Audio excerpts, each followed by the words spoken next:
How's it going, everybody? Welcome back to Tour Life. Tonight we have a good one. Today is Tuesday, March 26th, and thank you guys for joining the live.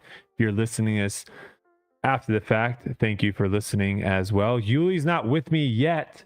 He said he is going to be a little late, so he might be coming off the course. He might be yeah, there he is. He's not there.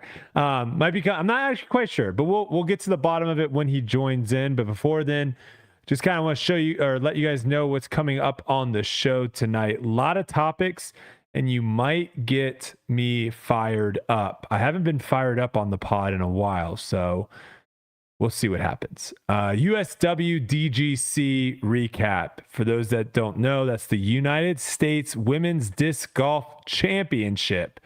We'll be talking all about that. That went down the major in Austin, Texas this past weekend. We will also be having Missy Gannon, the champion, the winner, the first-time major champion. Missy Gannon will be joining the show in about 30 minutes or so. Nikko is back in the news. It's been a while. We haven't really said too much about him. He hasn't, played, I would say, well to where we're talking about him in tournaments, but he is back in the news. And it's something that kind of stirred up a little bit. It's a topic that is near and dear to a lot of people. A lot of people have, I'm kind of like beating around the bush here. We'll talk about it later on. You're going to want to stick around for that. Also, we have Kristin Tattar explaining what is going on.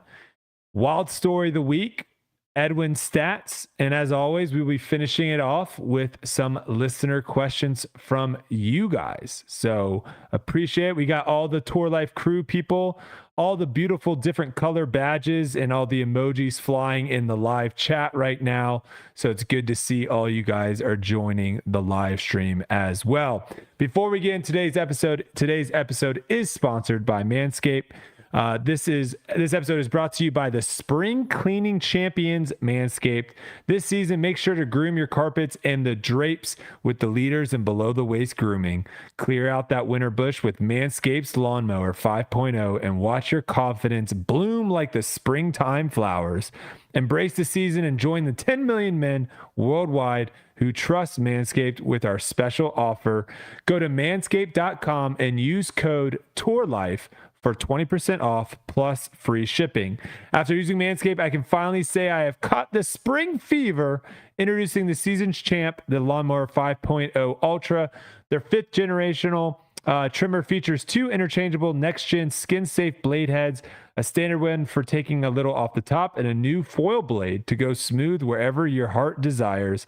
It also features dual LED spotlights to guide you through the darkest winter debris. Navigate with confidence in your delicate areas. Hate making a mess? Not to worry. This bad boy is waterproof. Shave in the shower, in the bath, or in the ocean. That would be wild. I love this thing because it comes with a compact case. I take it with me everywhere I go.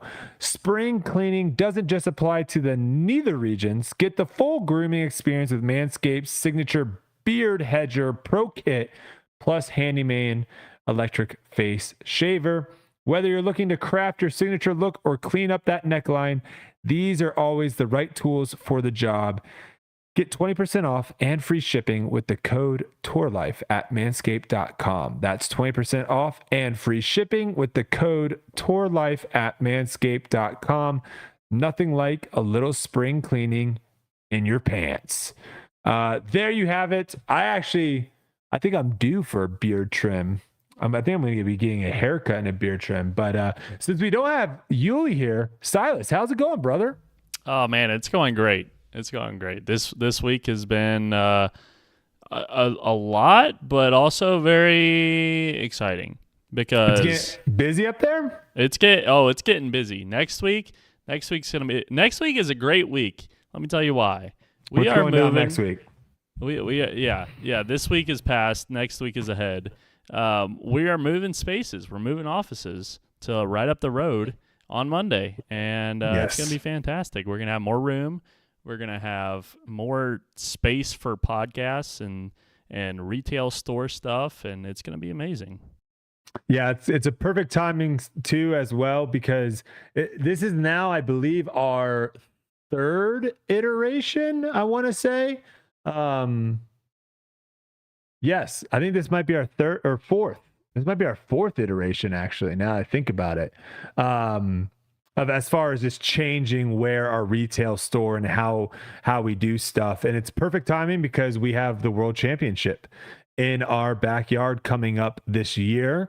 So anyone that is making moves to go see the World Championship, I highly suggest you stop by Foundation Disc Golf.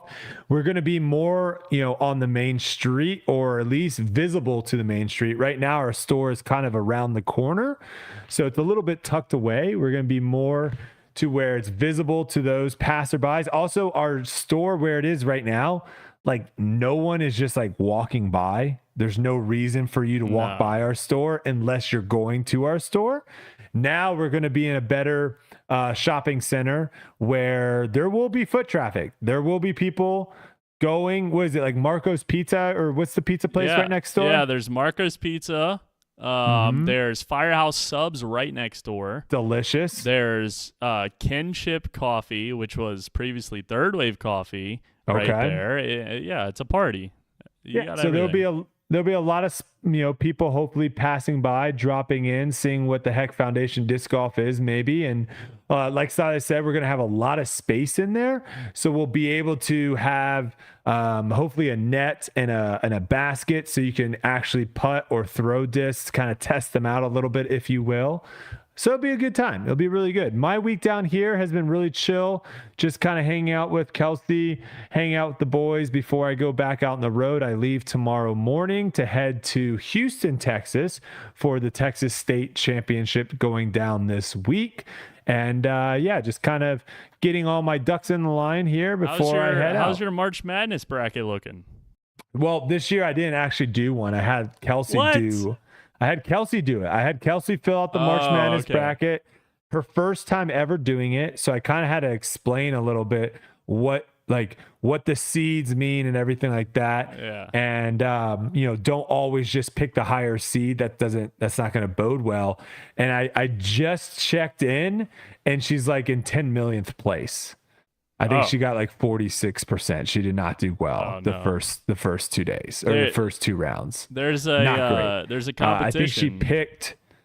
Who'd she pick? Kentucky. I think she had Kentucky going to the championship. She still has UConn. She has UConn winning it all. Oh, so same. If you end up getting if you pick the champion right, you end up getting so many points that you're going to pass a whole lot of people. But it was kind of an interesting week of March Madness. Not too many crazy upsets. You had Oakland for a second. They were kind of a fun team to root for. You had a couple teams that were kind of fun to root for. But I think some people made a really good point of like, if the first 4 days of the first 2 rounds are crazy and you have so many upsets and all that, you tend to end up having like really bad games for the Sweet 16. Because you end up having a team that just got hot on the weekend and then they just get blown out. There weren't really that many upsets, so we're going to end up having a lot of really, really good games in the Sweet 16. So should be fun. Should be a good time. All right, before Uli jumps on and before we even get Missy on here, I do want to go over Edwin's stats because he added something new this week, which I think could be really fun and exciting. It's this new player profile that we are going to be using as like a template for guests that potentially are coming on, or, if someone had a good tournament and we want to talk about what they ended up doing, we'll kind of throw this template on there as well for you guys to view. And I think if you're listening to us, check out our Twitter or our Instagram, and we'll have social media intern David. He'll post this up on our Twitter and social feeds and Facebook and all that stuff. And we'll be able to get you guys. So the first thing I want to tell you that we're doing here is this attributes thing. Very interesting. He wanted to go kind of with these like Madden rankings for players. Now, all of these are based off of statistics except for power. Power is kind of subjective.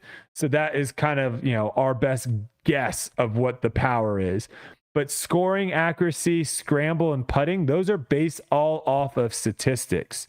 So he took, I believe it's like the top 56 or so players, and the bottom, like the 56th worst person at putting is going to be 75. So that's the floor. The lowest you can be ranked in any of these statistics is 75. The highest is 99. So if you look at Missy's attributes here, her scoring is kind of very high. Also with her accuracy and scramble, scoring's at 97, accuracy's at 97, and scrambles at 98. Followed by her power at 85, so she's kind of right in the middle, which seems about right. And her putting is at 86 for a 93 overall. And again, the average FPO player will be an 85 in this attributes thing. So let us know. Let me and Uli and Silas and Edwin Stats, let us know if you like the attributes thing. We'll kind of keep that going as well. We can also look over here and see how her 2023 season is because right now we don't have too many statistics from 2024. So we are looking at how she went from 2022 to 2023. And if you look, her average finish, her total cash, her birdie rate, her accuracy, her putting, every category of those all increased, which is, she got a lot better from 2022 to 2023. And, I can hear you, Uli. I don't know if they can hear you. I can hear you. If I can hear you, Silas for sure can hear you. Perfect. I'm in, baby. Is it attributes or attributes? How do you guys say it? How do I say it? I say attributes. I say attributes. Is it not attributes? Have I been saying attributes? I don't even know what I say now. What was I saying? I don't know what I was saying. You were saying attributes. Yeah. Is that what it is? Isn't attributes doesn't that mean describing? Isn't that describing something? Well, can't you say, I attribute Uli to all my success? Yeah. So you guys are saying it's attributes? Yeah. Attributes. Instead of attributes. Okay, Uli, what's up, man? Welcome. How you doing? Thank you. I'm good, man. Just got off the course, got a late start, and had to run and do a couple errands. And all good. I figured that's what was going on. How's the week been? Week was good, man. Great off week. Went home.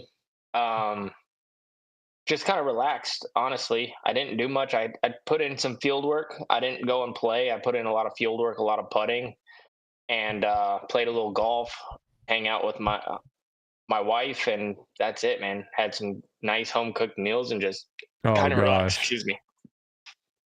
I don't know what's gotten into Kelsey. She's been cooking nonstop. I don't know what happened because she was never a cooker. Not really. We would a lot of times, she would have a craving or something, and so she would make her own food, and I would make my own food. There was she used to make a thing called Fiesta Bowls, which is really good. It's avocado, meat, rice, cheese, guac, really, really good. But other than that, I was pretty much just, I'd make my own chicken, I'd make my own black beans, I'd make my own food, asparagus, all that stuff. And, but she's been on a cooking fix. And a lot of it has to do too with I'm doing the podcast. And so whenever I'm done with the podcast, she already has food made. So no complaints over here. Yeah. And it's been really good. That's the other thing is she's experimenting and trying new dishes and turning out to be a pretty decent chef, which is, I would say a big bonus. Big old big bonus. Yeah. Sarah's a great cook. She's and she loves to cook. She loves to bake. So the baking is big. I attribute there you go. her to a lot of my love handles in the off season, man. She's making that good food, baby. There you go. Yeah, we've Tiff's Treats, I think is Tiff's Treats is what Kelsey loves, the little cookie place. So we'll stop. Yeah, we don't do too much baking. I do make a really good banana bread. I think I have a world-class banana bread. But that only comes out, probably around the holidays. But we'll swing by Tiff's Treats every once in a while and grab a couple hot cookies from there. It's really, really good. So. Maybe one day you make a little banana bread for your guys on tour, surprise them at the Airbnb. All of a sudden they come back from a tough day of practice and there's some Brodie banana bread on it. Yeah, we'll see. All my sweat and tears are built into it. All right, so we do have Missy Gannon coming on. She's been on the show before, and when she was on last time, I think, we were talking a lot about how she feels her chances are against Kristin, and we've had a few FPO players come on the pod, and a lot of them speak very highly of Kristin Tattar, and Missy did as well. But there was this like underlying kind of confidence of like, yeah, she's just like another person I have to beat. Where I think other FPO players view it almost as like, if Kristin's in the field, then I'm kind of playing for second. And we saw that this week with Missy's game and how she played. So I'm very excited to have her on. I have a lot of questions. Now, full disclosure, I didn't watch much coverage the first few days. I tuned in a little bit. I watched some of the live streams on like hole 17, which I thought was a really cool hole. And we're going to talk about that later. And then I was paying attention to, the scores. I saw that Rebecca Cox was up there, had a really good round. I think she shot actually the best round of the entire tournament potentially. So I was paying attention to the scores, and then I watched Jomez coverage of the final round. And I love what Jomez is doing this year. First off, I think, who is it? Is it Madison Walker and Erica Stinchcomb? Doing a great job. They do. Fantastic job. I thought it was very entertaining, the commentary that they were doing on their side. So that was awesome. And I got a good grasp of what the course was watching the final round, which is great. And then they now are kind of showing, hey, this is what's going on with Val, even though Val's not on lead card. Hey, this is what's happening with Owen's round, not on lead card. Hey, you want to know what's going on with Kristin? This is what's going on with Kristin. So I love that they're doing that now. And that's something that they obviously were talking about. It's like extending coverage for Jomez to not just be lead card, but to give you a better grasp of the tournament. So I think I have a decent idea of what went down, but we're going to have Missy, who is there, and she's going to kind of break it down for us. Right. Very excited for that. We got a first major. Me too.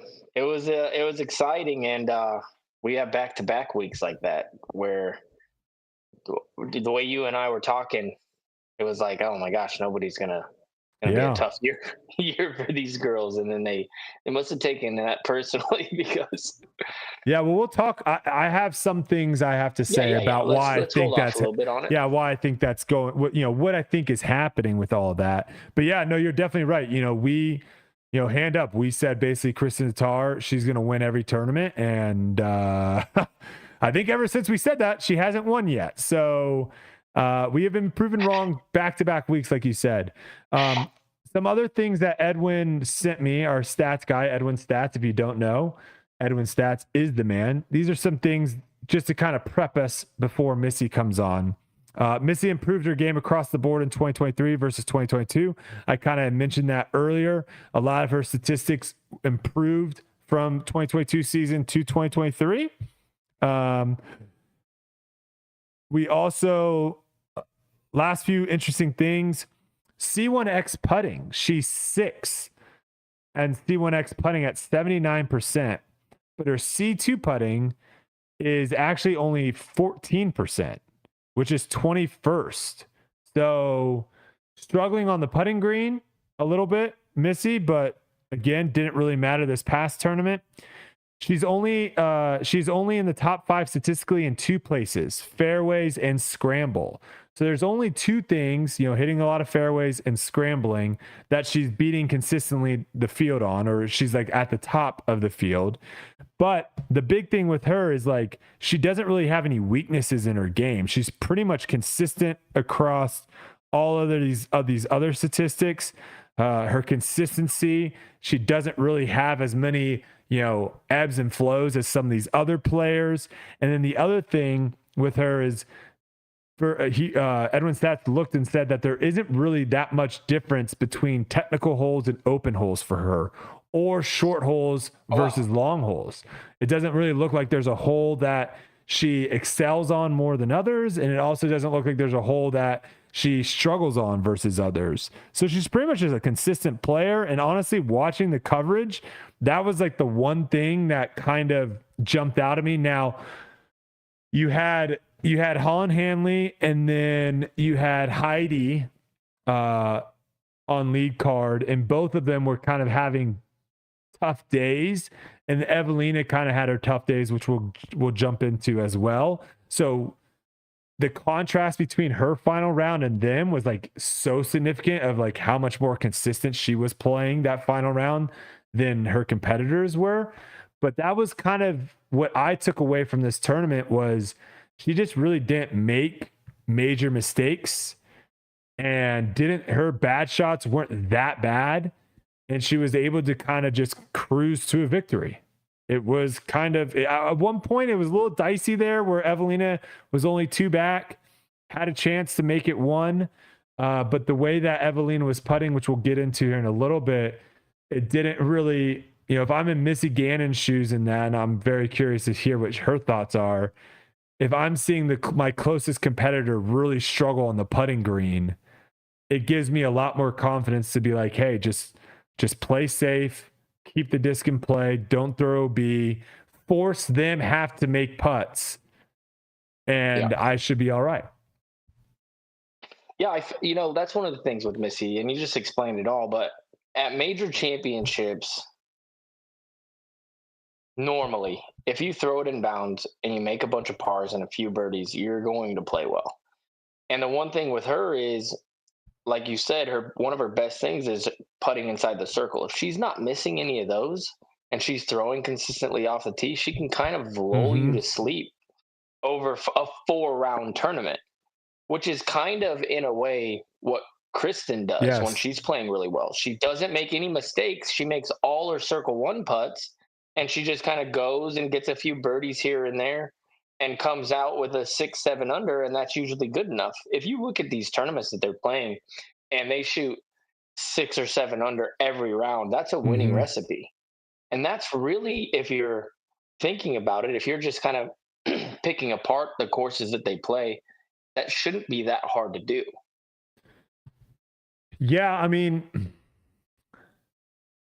yes and no. I think watching that final round, been a while since I've watched like an entire start to finish round in FPO, and granted this course was challenging and difficult. I think yes, this one's a little different. It's way more challenging than the rest of them that I feel like they play and on I tour. think they have some holes that were similar to some of the holes that we had at the Open at Austin, where it's like, oh man, like maybe take this tree away or take this tree away. And I've always said it's way easier to remove a tree after the fact than it is to be like, we just went super blurry again. What is going on? See, we both went super blurry at the same time, Uli. Yeah, that's weird. Is that no, you or me? That's what I'm saying. You're crystal clear on the other thing. Yeah, and you're crystal clear on actually, you're frozen thing. on the other thing. Well, actually, you're frozen on the other thing, but you're crystal clear frozen. I don't know what's going on, and it's very frustrating because Silas, give us an update, dude. You're the guy in charge of this. We posted some clips last week. Got roasted. And yeah, I mean, it's very unwatchable when we're just looking like we're being filmed from a potato. And the thing is the crazy thing is we film debate night right before this, and there's no problem. And I'm looking right now at my internet speed, 364 down, 348 upload. I'm gonna check. We might be back to crystal clear now. I don't know what's happening here. I think we're back to crystal clear. It's so weird that it does that though sometimes. And it didn't do it once for debate night, and we had 5 people in the call. So weird. I don't know. Maybe it's the timing, like this time of the night, like people are jumping in here and hacking our live streams. I don't know what's happening, but hopefully we're good now moving forward. Sorry about that, guys. Apologies. Before, we do have Missy. Well, let's jump. Whoa. Wait. 66 down and 4 up is 4 up very bad. bad, Uli. That's horrible. I'm You the might reason. be the culprit. I don't want to say it might be you, but it might be you. But it is what it is. We'll move forward and see. Right. We're about to add another. We're clear right now. We're about to add another person to the party. So we'll see. Your first time major champion, Missy Gannon, joins Tour Life again. Missy, thank you so much. Glad you jumped on a little earlier. I know you have a hard time out, so we'll get you out of here before 8. Was it 8 o'clock that you have, or 8 o'clock you got to be gone? Yep. Okay, we'll get you out of here by 8 o'clock. But I guess, how does that feel to be a first time major champion?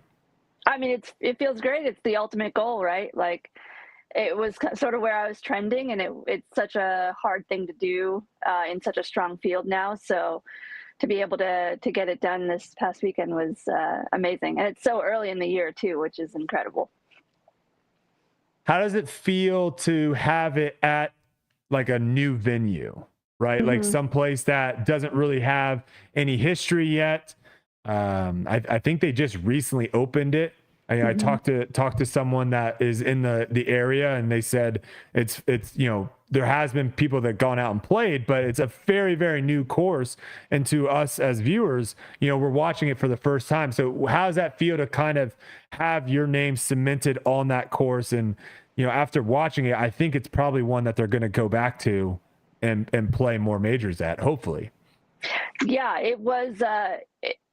Like, practice was tough, right? Whenever we're learning a new course, it's always a little bit more stressful because you've never been there before. You don't really have any, even any like data or numbers to go off of, which is something that I like to do. But it was also kind of a cool challenge. I played in Jomez practice round, and I played blind, and it went actually pretty well. And just sometimes there's certain courses that suit your game, and thankfully this one was one of those. Even if I didn't quite have the forehand that I think would have made some of the holes a little easier for me, it seemed to not matter in the end. For people that aren't familiar with your game, when you say like suits your game, what are the courses that suit your game versus courses that you're going into saying, okay, I'm a little bit behind the 8 ball? I think that despite not having like a distance forehand, I'm a pretty good scrambler, and I don't really find myself off the fairway too much. And if I do, I'm not off the fairway by a lot. So I'm able to get up and down for par if I kind of have an errant tee shot or second shot. And I think I led the field in scramble rate, or I was up there. But I was able to capitalize as well. I think technical courses are just something that I thrive at. And even the last few holes that are a little more open, I really trust my discs in the wind, and I just know what they're going to do. And I trust myself to make the right choices. And so I think it's just it's a course that challenged your mental game and how well you can stay in the fairway. And I think that's where I tend to shine most of the time. Do you think also? Go ahead, Uli. What was your best finish before this one at a major? Well, it would have been Worlds when I took second last year to Kristin. Okay. So that was a nice battle. That was another one that I felt really close, and I could have taken it down. So I think that was one of my better finishes. And I think I also took, I don't know, I think I've also taken another podium at a different major, but I'm not sure. Okay. The other question I have is, this being a new course, we saw some, and to be fair, like there were 2 days that the wind was very, very difficult. And if you've ever played in Texas, it's not like East Coast disc golf where we get into the woods and we're like, oh, wow, there's no wind in here. The trees and stuff, like the wind finds a way to get through into the fairways. It can swirl. It's very, very challenging. So did you think this course posed like a fair, challenging test, or do you think it was maybe a little bit too hard with some of the scores we were seeing with, I think, only a handful? Was it 6, 7 players? Yeah, 7 players under par. The rest were over par. Yes. So that was I think on the second day, that's when the wind was up. It wasn't quite as high as the final day, but it was still enough to affect every single fairway. But you wouldn't necessarily be able to feel it on the tee pad. And then all of a sudden you're starting to walk down the fairway and you could feel, there was a lot of dog leg holes. There were a lot of like 2-shot par 4s. And so the wind was kind of coming in a different direction halfway down the fairway. So that was a kind of a big like wake up call, but I'm glad that we got that day of wind earlier so that the final round, I think the wind was similar, but I kind of had a better idea of like, okay, if I get to the tee pad early, maybe like walk down the fairway a little bit, throw some grass or do something to see if there's something going on down the fairway. I did that on hole 1 even because we were there pretty early. And yeah, I think 5 minutes early. Yeah. Well, we kept getting there, like me and Evelina and I, we were like, we kept getting there so early and we were just sitting there for like 15 minutes. I don't know what we were doing, but yeah, it was very challenging. I think there were only a few fairways that I feel like maybe just need to get a little bit more action or like need to see some tree limbs or trees sort of taken out, because there was maybe a couple of spots where, yeah, there was an unnecessary tree, kind of small tree in the middle. But other than that, I think the fairways were pretty fair, and yeah, it was challenging, but I think that that's okay. I think that the birdies were out there. It was hard. Just even seeing after the first round, we had 3 people at 7 and 6 under. Mm-hmm. So they were out there. It was just hard to replicate multiple times because of just how tight the fairways were. I think the other thing that this course does well, and hopefully this is, for future FPO courses, is it wasn't a birdie fest in the sense of where some of these courses we play, it's like you throw one good shot and you're going to birdie that hole, whether it's a par 3 or if it's a par 4, you get off the tee, you're going to birdie that hole. And I think it's a lot harder when you're adding in multiple shots of where, okay, I now, instead of, if I play a short par 3 course or a par 3, par 4, 54 hole course, if I throw 16 shots that are good, I can get 16 birdies. Mm-hmm. If you now go to like a par 72, if you throw 16 good shots, you might get no birdies. Mm-hmm. Like you have to throw a good shot and then follow it up with a good shot and then follow it up with a good putt. Because the other thing I liked about this course too, and maybe you can talk to us a little bit about this, if you threw it inside of circle 2, that wasn't good enough. There were certain parts of the circle where it's like, don't go in there. This is bad. Like you're not going to have a good putt. Do you like greens that are like that? Yeah, I think that as long as you're not messing with circle 1 too much with trees and things like that, I certainly don't mind obstacles within circle 2. A lot of the time it was like circle 2's edge or, very makeable ranges, but you had to still, be accurate up to the green. And then also there were a lot of like, sort of like slanted greens and not a lot, but they did what they could with elevating some baskets. And yeah, just really strategically placing the baskets. I think there's only maybe one hole that had trees like inside circle 1, but it was one of the, I don't want to say softer par 4s, but it was a slightly easier par 4. I think it was hole 5, which I say slightly easier, but it was one of my only double bogeys. So I don't know. But yeah, I don't mind that at all. And I think especially like there was, I think I like hole 12 was just a dead straight shot from the woods, but then the basket was out in the open. And it was one of the first areas where a lot of spectators kind of congregated. Oh yeah, that's when they had a nice little crowd in the back. Yeah. Yeah. So that one is like, that's a very straightforward, literally and figuratively shot. But if you didn't get, I was finding myself in like the rough on the left side, just outside circle 2. Mm-hmm. You had to still execute. They made that par 3 more technical, even though it seemed very straightforward, which I liked that aspect of it. Uli, I'm going to try to figure out why I'm blurry real quick. I'm going to get out and come back to see if that works. If you want to ask a question, I'll be back in a second. You got it. Yeah, Okay. Missy, so big money, Missy. Every time you win, it's like so much money. I don't know. I don't know. Isn't that the best nickname ever, though? I feel like Big Money Missy. It's pretty awesome, and it's great that I continue to back it up, which is even better. Yes. And I'm not even thinking about it, but it's just so crazy that it's working out like that. All right, hopefully that. Yeah, so am I better now? Am I clear? I was looking like a potato again. You are, yes. Yeah, you're good. Oh my gosh. Okay. Where were you at kind of mentally going into this tournament? Major championship, first one of the year. You came so close at Worlds, like you were saying. Like, where were you? I was kind of surprisingly very calm and trying not to think too much about the results, and trying, you hear it all the time, trying to stay in the moment, because I found myself, at chess.com, I found myself like thinking about the finish and thinking about the end and realizing like, I'm so close, I can win this. And even at Waco, like, I historically haven't really played well at Waco, but for some reason this year, I was trying so hard to like do better at that event.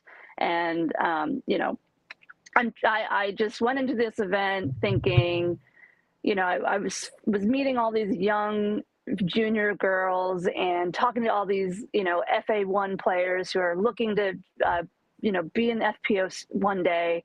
And yeah, just enjoying that aspect of the event and trying to, again, just like take every day, as it came. And I was really nervous going into round 1. I think my nerves have been higher than ever going into the round 1s this year. I don't know why, but I think it's like maybe just the thought of like wanting to start off the tournament on a good note and try to shoot hot. And luckily I did that, which was really nice. And I don't know, I think it was just a good test for me to see if staying calm and staying in the moment was something that was going to work for me. Let's jump a little bit into that final round, because some stuff went down that I want to get your perspective on of what you were thinking. So you're going to the final round with a 2-stroke lead over Evelina. Mm-hmm. No one else was really close, but like you had mentioned, you probably were thinking, hey, if someone gets hot and shoots a good round, you never know. Mm-hmm. But at the time, everyone else was 8 shots or more back. So were you in your head thinking, hey, if I play decent, I only have to beat Evelina? Or do you not really go into the round thinking about, where everyone else is at? I definitely only had Evelina on my mind. And, Tom caddies for me, and he was taking the responsibility of like, if I need to know, he'll let me know. But other than that, just worry about what's going on right in front of you. Yeah. So yeah, that was all I had in my mind, and it was a weird round. I'll just say that. Yeah. Well, let's go in the first hole, because this was one of the wildest decisions I think I've ever seen on a first hole. Evelina throws her second shot, like tries, I guess, to cut the corner up high over everything. And it's very windy too. Like you said, like this is the windiest round of all 4, and ends up basically throwing the shot that didn't turn out well. And then now you're in it. She's on a different fairway, has to kind of throw the same shot, ends up taking a double bogey on the first hole. At that point, do you think Evelina kind of was so far behind the 8 ball that it almost knocked herself out? Versus if she would have played a little bit more conservative and like just try to play that hole for par after, a poor drive off the tee?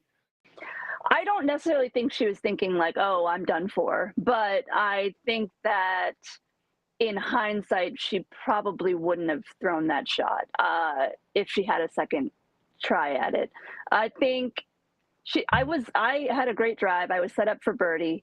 Unfortunately, I messed up the upshot, so like she didn't know that was going to happen. But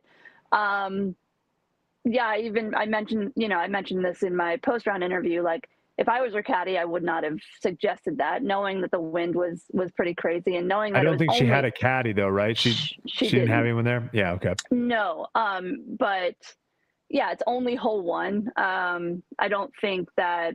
Yeah, again, I don't think that it was the wisest decision, but in the end, that's just how it goes. Sometimes you sort of just make those decisions and you have to live with them. But I think if it were me, I chose to do that, and I was now back another 2 strokes, I don't think that I would necessarily think that I was out of it, but I certainly would be, kicking myself a little bit for getting so aggressive on hole one.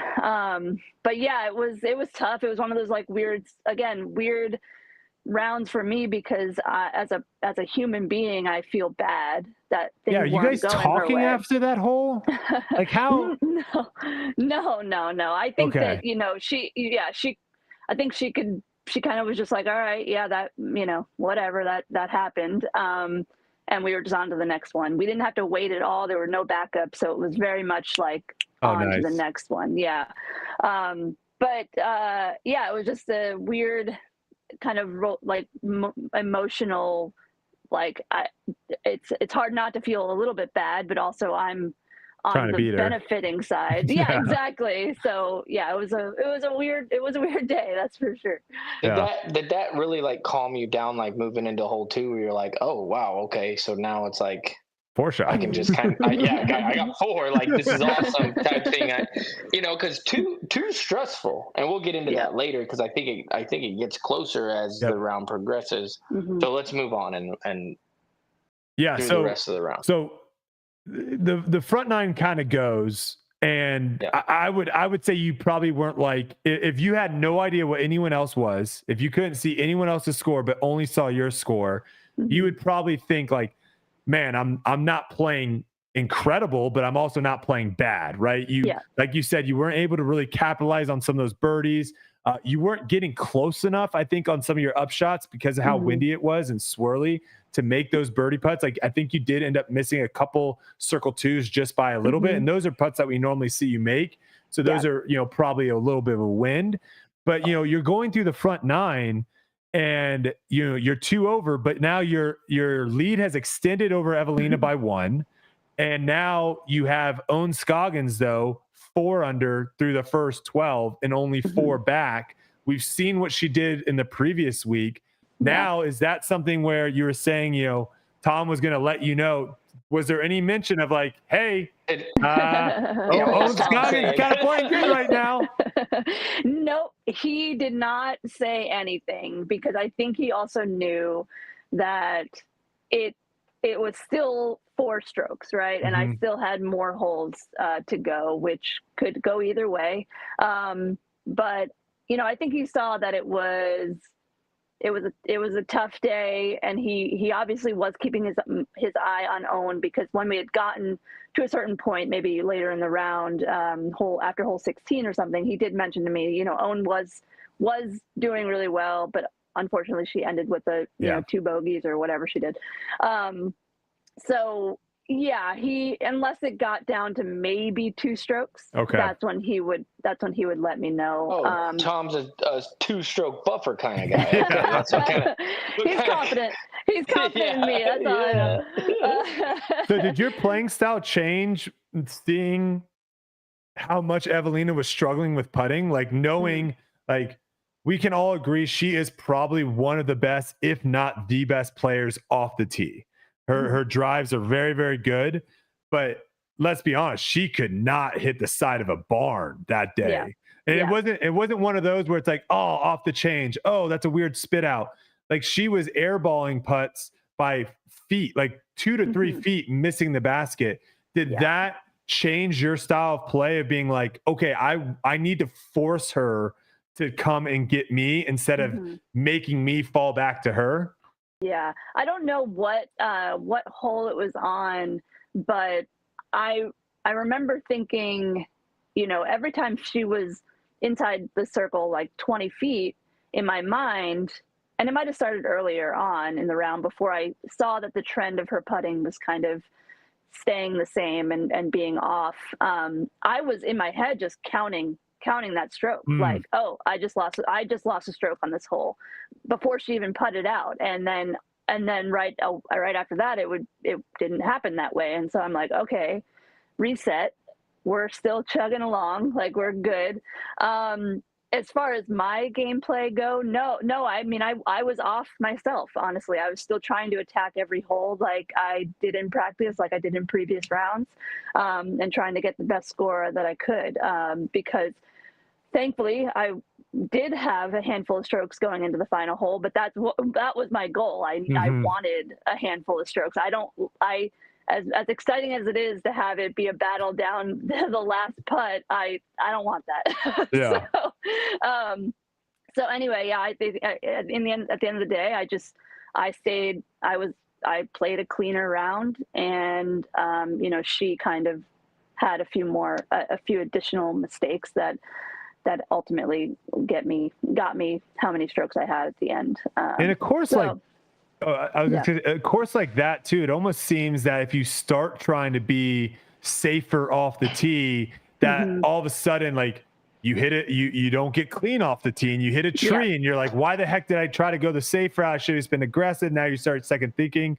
So it probably does make sense. Just on a course like that, there weren't too many decisions. You know, I think 18, there was maybe a couple 18, and then what was that one hole that was like your nemesis that you kept hitting the tree in the middle of the OB? Hole five. The one that, like, it's pretty short. It's only like 450 or 60 feet, but it is.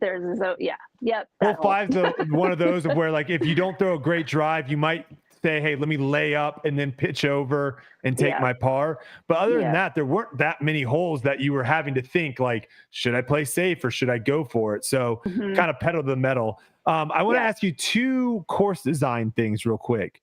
Did you like the drop zone on hole 17? For those that didn't watch or didn't see it, hole 17, really cool island hole. They built it out with, I mean, this course was beautiful. They built it out with wood. It made what would have looked like a really boring hole really exciting. And the drop zone was a 45-foot putt. I think it was 50? Probably more like 50 to 55. 50? Okay. Yeah. What are your thoughts on, like, drop zone putts? I think for an island hole like that, so the island was only just a little bit outside the circle in terms of, you know, diameter. So it was a pretty small island. And like you said, it had kind of walls built up on the sides, which actually ended up, you know, making Evelina stay OB on that hole. So, I love it. Well, not against Evelina. Right. I like the idea that you can't skip in. Right. You're so sorry. Unbelievable. No, but right. Like, I like that they made it, even though it was only 280 feet or whatever, I like that they made it so that you had to throw high enough. You were able to either go, if you had to go forehand, you could go forehand off the tee, or you'd go hyzer, which most people did. And yeah, I don't mind having the ability to make the putt from a drop zone, especially if it is about 50 feet or so. I think that that's fine. I don't think we need to go to the whole re-tee type scenario in that design. But yeah, I think we saw a couple people make it from the drop zone. There really weren't a lot of people. And also on that last day, it was like a ripping headwind. So good luck trying to make that putt anyway. Why are you against like a 250-foot throw until you make the island? I'm not necessarily against it. I think that it could have been fine if they did that. Like, don't you feel like that adds a little bit more to where it's like no lead is kind of safe? Yeah. Because let's be honest, the worst score you're getting on that hole is a 4. And that's my, when it comes to drop zones, my least favorite thing is when you're capping a score. Yeah. hole 17, the biggest lead change you can see on hole 17, other than if someone throws an ace, which someone almost who almost made it. It was Lisa Vegas. Yeah, it's chained out. Yeah. Other than an ace, the biggest switch in scores on hole 17 coming down the wire is 2 strokes, a birdie and a bogey. Yeah. Like I would love to see it to where someone could birdie and someone could double or triple, and then all of a sudden it's like, whoa, wait, what just happened? So that's my only thing is like I hate the idea of like capping it to where like you just get bailed out is what I'm saying. No, and I agree. It wasn't affected you. You threw a great shot. So right, but I agree. And like coming off of 16, Evelina and I both got pars, and I was like, okay, worst that's going to happen is I lose 2 strokes on hole 17. So in my mind, I'm like, okay, great. But, yeah. Well, yeah. You got to get the viewer at home, though. Yes. Think about us watching. We want to see carnage. I also wonder if it's because we weren't the only division playing that course, if they just didn't want to play play around with the rules too much. Fortunately, you won't be here for my rant, but that will be a part of my rant coming up of something that I think that is holding disc golf back or the Pro Tour back is we're having to make these courses and design not for you guys but design for everyone.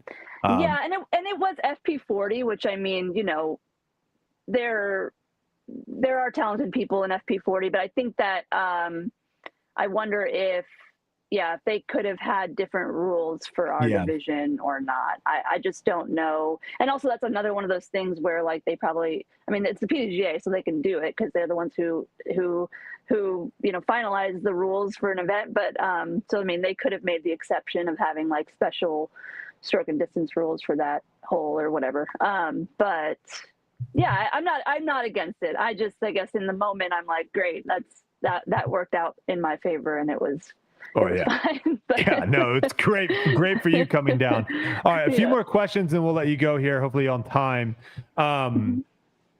This was a question that was posed actually on debate night a little while ago, and I actually pushed back a little bit by saying I don't think Kristin Tattar has the intimidation factor. They're basically saying, does Kristin Tattar have the intimidation factor like a Tiger Woods or Conor McGregor back in his day, where they would just, their presence would just make people play tighter or fold under pressure. I don't think Kristin poses that, but we have seen it happen to some players where she's on lead card and they kind of falter. You were one of the more outspoken FPO players of where you've kind of blatantly said, like, I don't care who it is. I'm confident in my game. I can beat whoever. Are you seeing that from more FPO players this year? I don't know necessarily what it is. I think that people were just, I'm just going to say I don't know anything really about everybody else, but I think we just saw that the biggest thing about Kristin was that she was the more consistent player on a consistent basis.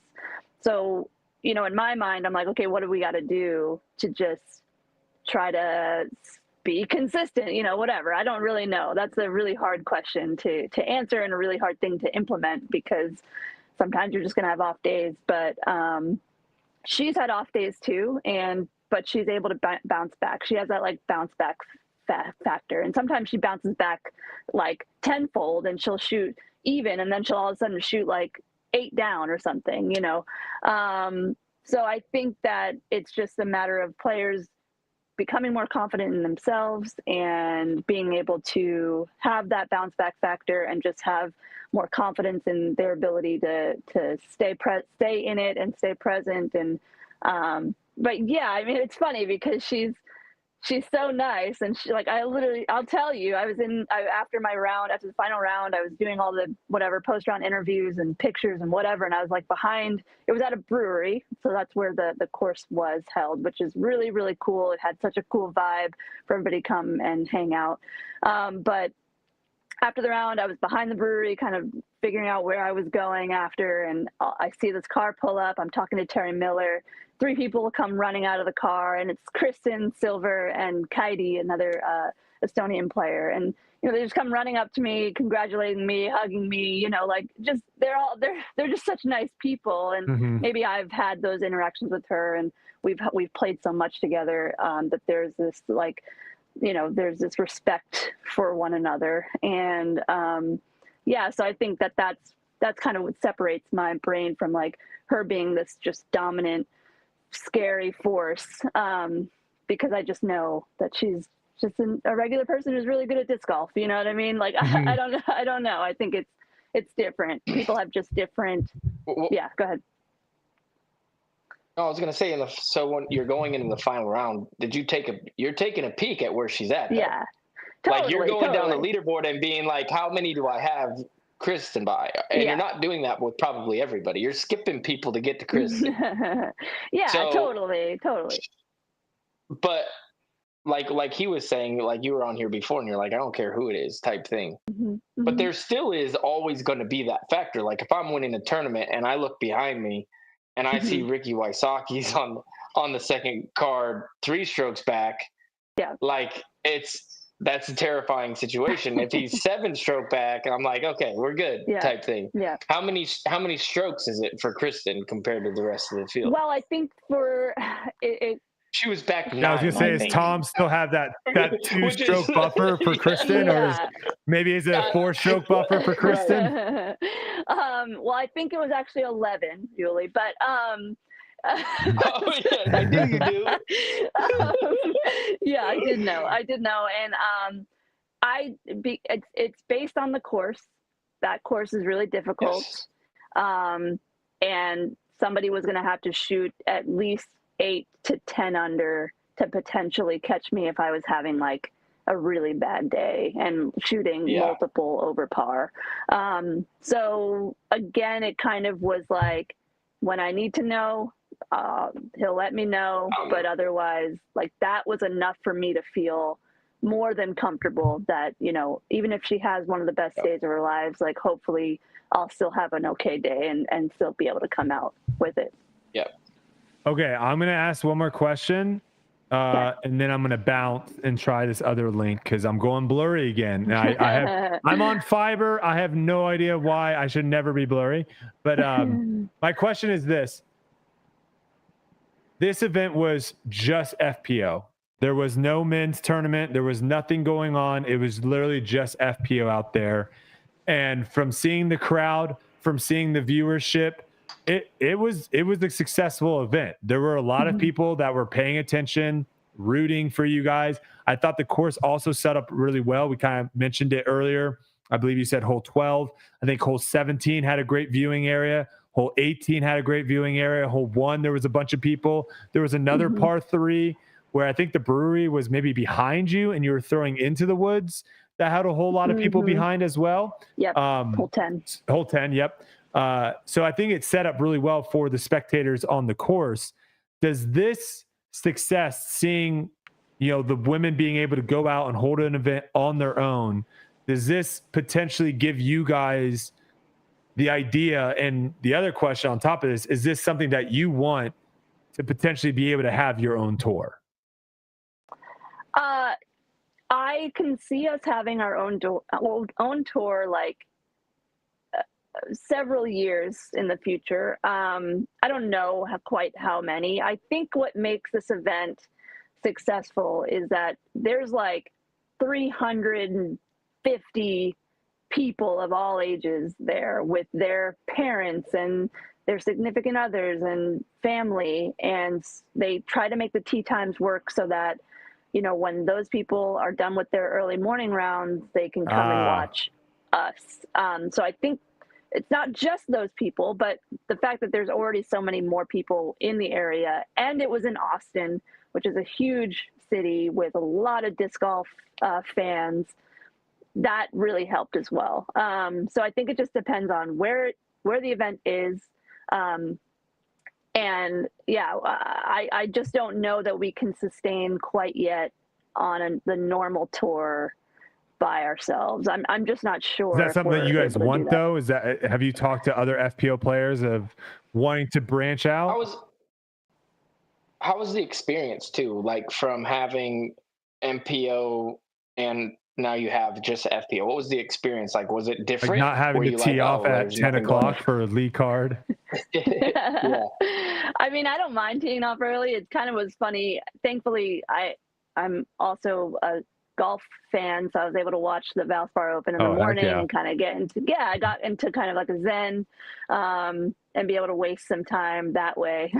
But yeah, I mean, it's a really cool experience. I mean, even this weekend at Houston, we're going to have 2 separate courses, one for you guys, one for us. And that is always a little nicer in terms of traffic on the course, and stuff like that. So there are some huge benefits for us to play different courses or separately.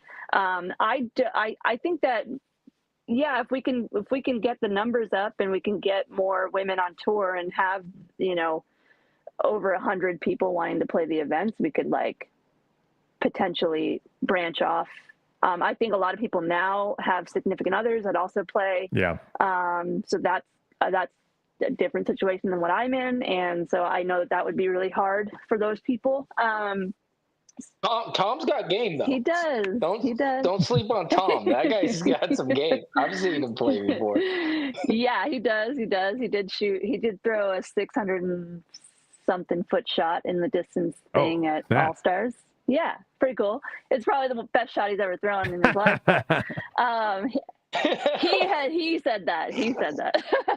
But yeah, maybe one day down the road. I don't know that it's like I can speak for everyone to say, yeah, we all want that in the future. I think there will be a lot of people that would not want that and don't because of their significant other situation or whatever. But yeah, if the numbers are there and if the money would be comparable or better, I think that I mean, I'm not against it. But I also like, I like watching the MPO players and tuning in, but I guess it's mostly from home, so it wouldn't matter at that point. But yeah, I don't know. Before you go, any new pet peeves? Oh. Anything pop up new over the last couple of weeks before since we talked to you? I thought of something. I don't even know if I gave mine last time because of the connection. Oh, you might not have. Yeah, this might be the first. I think my biggest pet peeve is complete kind of like unawareness on the course from like your competitors. For instance, like, or you like can drop names too if you want. No, or like little things like marking an OB lie. Like I don't need to ask my entire card as long as they confirm that I'm OB, which is part of the rules. I don't need to be like, is this good? Like it's right there. It's probably out right there. But I know I'm not going to try to cheat or get more feet or anything like that. Like I'm going to mark my lie and like try not to bother my card mates or get them out of the zone or if we're all at like, bullseye's edge, I'm not going to be like, oh, who is it? Is it you? Is it me? I think it's just, I like when people are just like ready to go. Pace of play, baby. Yeah. Pace of play. and just, yeah, I get it when you're getting to like the 25-foot range and maybe it matters who goes first. But yeah, little things like that, like just complete, or if you're just like miles behind us on the fairway and it's like, you're obviously up, like, come on, let's go. So that's a good one. That's probably my pet peeve. Yeah. That's a good one. Mm-hmm. Yuli, I don't know if you were able to ask your question either, because I think her connection. You want to ask your question too? Yeah, I will ask. Out of all the women on tour, who do you like? Is there an attribute that they have that you look at? Maybe just one person, and you look at it and you're like, ooh, that's really nice. I wish I could do that. Or, maybe you just have a respect for somebody's ability to do something really good. It's probably anybody that has a really efficient backhand or forehand, because that's something that I hope to improve. Who do you think has the best forehand on tour? Oh, I think it would be a toss-up between like Haley King and like even Evelina. She just has such good power and control. They both do. I think Haley has great like angle control, and it looks really effortless when Haley throws the disc. And with Evelina, it's just like pure power and just confidence in the forehand. So Either one of those two players, I think. Nice. Yeah. No, it was fun watching the contrast between your game and Evelina's that final round off the tee, where you were making the backhand work on every hole, and we were seeing, some of the holes like where it's like, oh yeah, having a big forehand here would be advantageous, but you were able to kind of keep the disc in the fairway. And a course like that proved to show like that was the big difference is, keeping yourself always in play to give yourself an outside look at birdie and not take big numbers out there. And it led to a pretty, like you said, a pretty comfortable win, to the point of where you were super aggressive on 18 at the very I wasn't trying. at the very end. I was like, oh my God, Missy, just lay up. The game, the match is over. I don't know why in that moment I was like, don't short it. Like, I don't know. Why was I so nervous on a shot that I literally could have thrown like 4 times? 7 times. You could have literally just been like, dent. I know. I don't know what that was. That was weird. But you got it done. First major ever. Probably now, I mean, looking at the way you played, I would argue, you're probably going to be one of the top favorites going to the next major. So, we might be seeing a 2X next to the major title there, which would be nice to add to the resume. But well, even more so because it's at Northwood Black, right? Yes, so. And then that course is very similar. There's a lot of par 4s that are very similar. So we'll see. I've won that event twice. So. Well, but is it? But it is. Well, I guess it is more advantageous for you because you probably do better in Northwood, because you guys play Northwood and then that other golf course, right? Yeah. So yeah. And this one would just be Northwood. This would just be Northwood, but historically I've shot pretty well. I was going to say you probably like that better. You probably like your chances better just being Northwood versus Northwood in the golf course. Yeah, because Sunset's kind of where everybody can kind of catch up. Yeah. And do some damage. So should be exciting. Yeah. Hopefully that would be great. Exciting. I'm looking forward to it. Well, hopefully we didn't keep you too long. We appreciate your time. Thank you so much. I know all of our listeners and stuff are very excited for having you come on, and everyone in the chat was sending you congrats your way as well. So a lot of people were really excited to see you get your first big major win here. Big money. I was gonna say, is it a potential new nickname instead of Big Money Missy? It might be Big Major Money Missy, like another M, triple M. Ooh. Maybe if I win, the next major, then maybe we'll talk about it. There you go. All right. Well, there you have it, folks. Missy Gannon, the latest major champion. Thank you so much for coming on. We appreciate it. Have a wonderful night. Congratulations. Thank you so much. Thanks, guys. All right. Take it easy. All right. There you have it. That was a fun one, man. I like talking to Missy. She's one of, I would say, like one of the more outspoken FPO players. Like we sometimes get people come on here and it feels like it's a little bit like PR. They've got like their PR team behind them, like poking them, being like, don't say that. Or, we get PR answers. I like Missy. She just lets it fly, which I appreciate. Let's finish it up.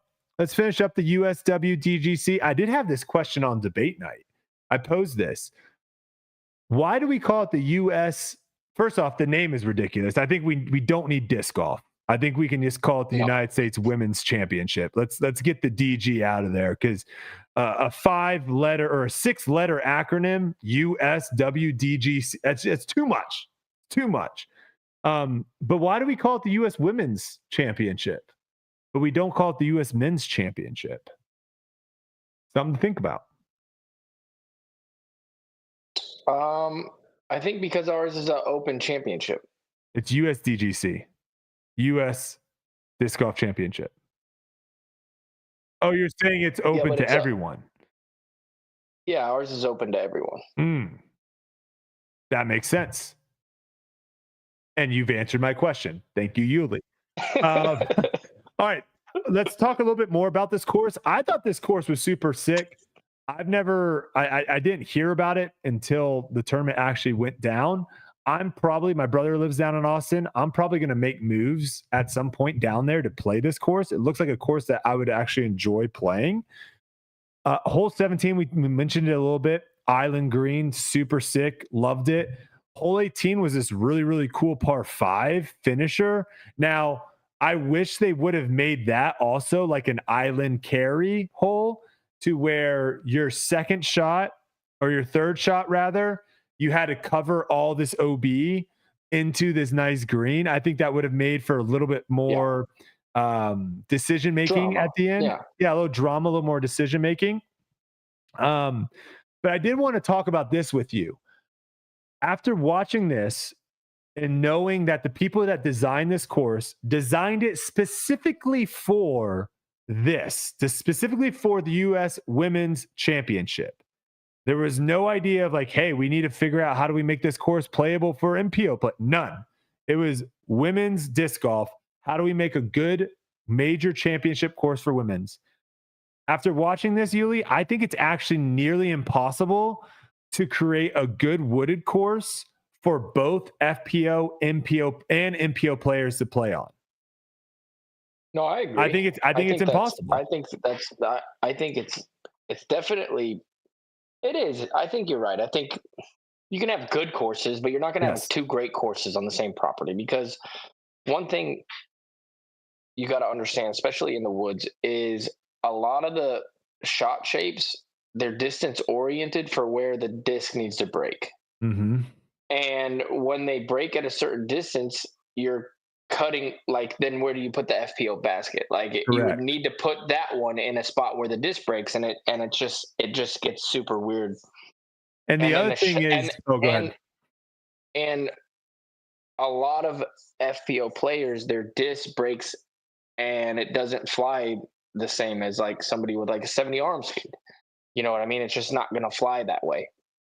So I agree with you. It's almost impossible to be able to do that at different distances. It would take, what you would have to do is you would have to almost have a fairway and a completely different fairway over here. You'd be playing on two courses. It'd be like two courses.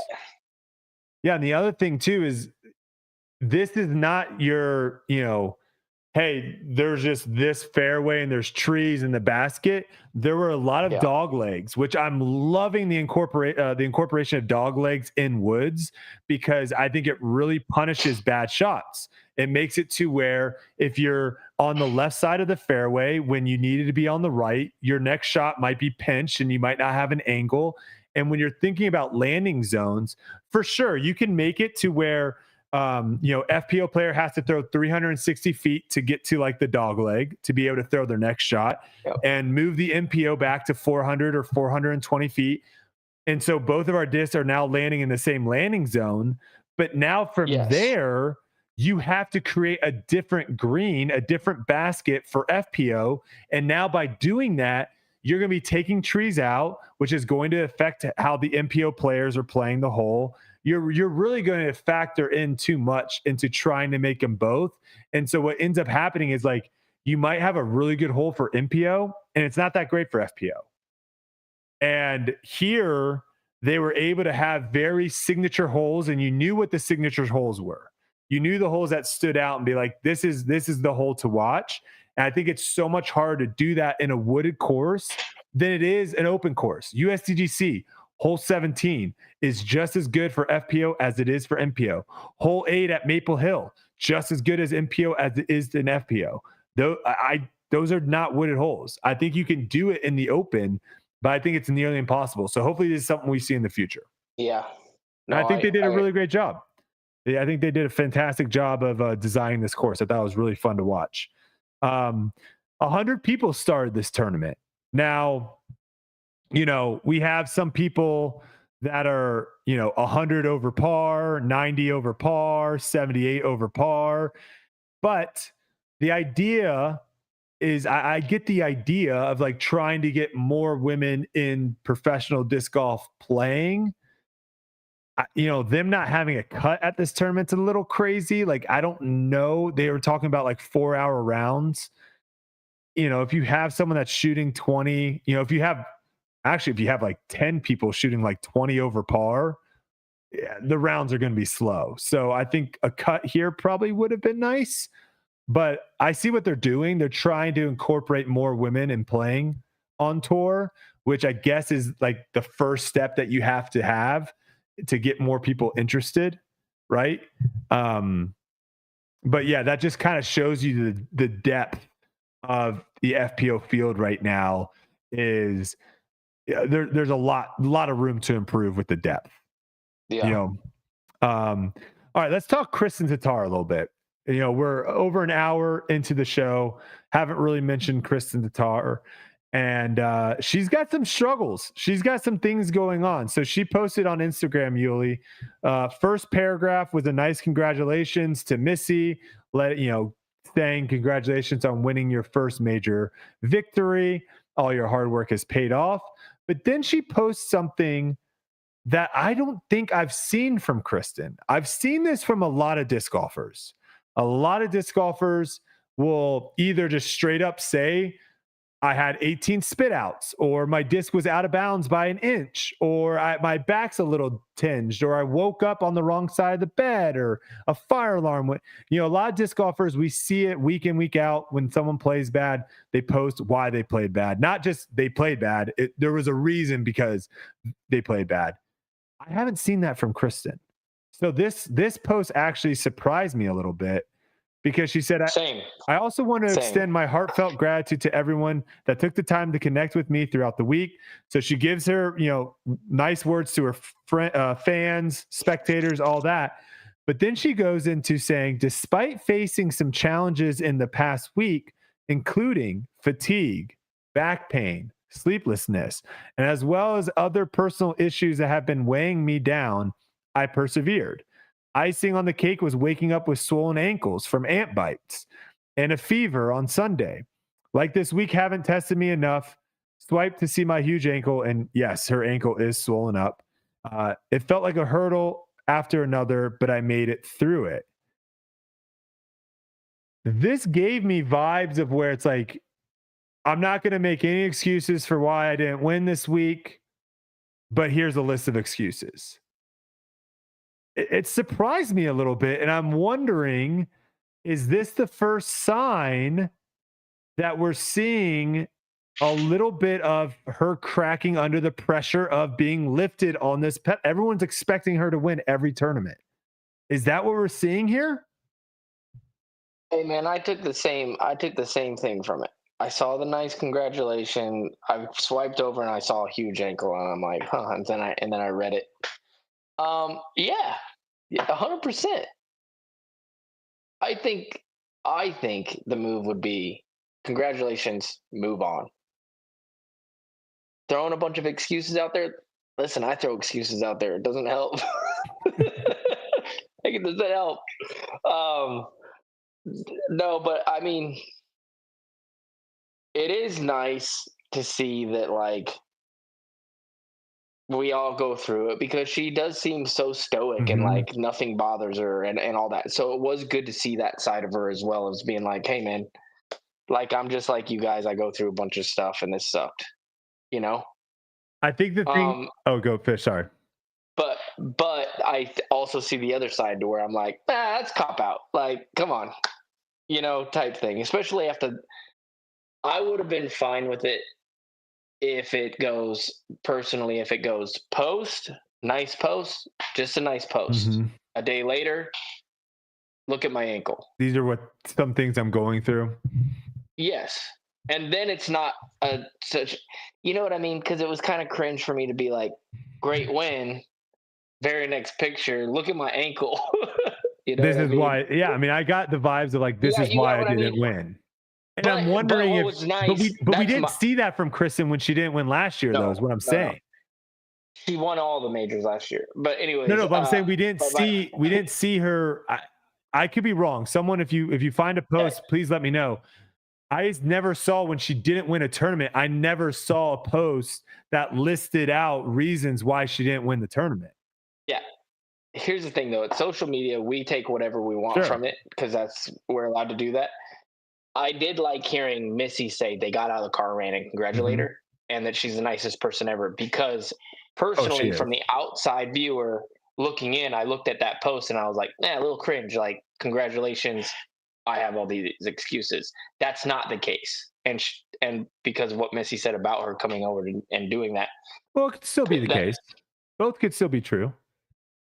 Both could, but I'm gonna lean towards the other side. The other thing I was going to mention too is who it's coming from. I think has a huge it matters a whole lot. So we're seeing this on her post.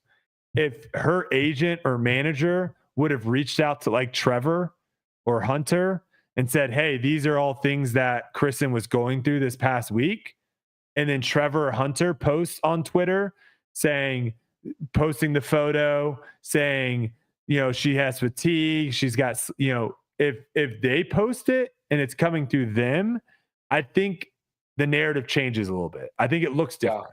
And we see that a lot of times in other sports, right?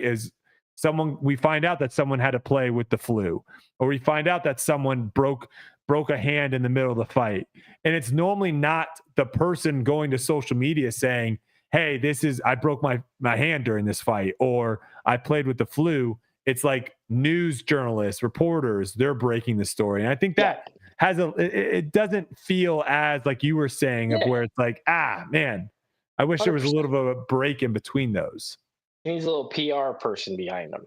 Because those are things you need to think about. Being in the position she is in, she needs to start thinking about those things, because if I'm thinking that way, other people are thinking that way. And if it's not true, like the way Missy says it's not true, it's not a good look, and there's ways to get around that.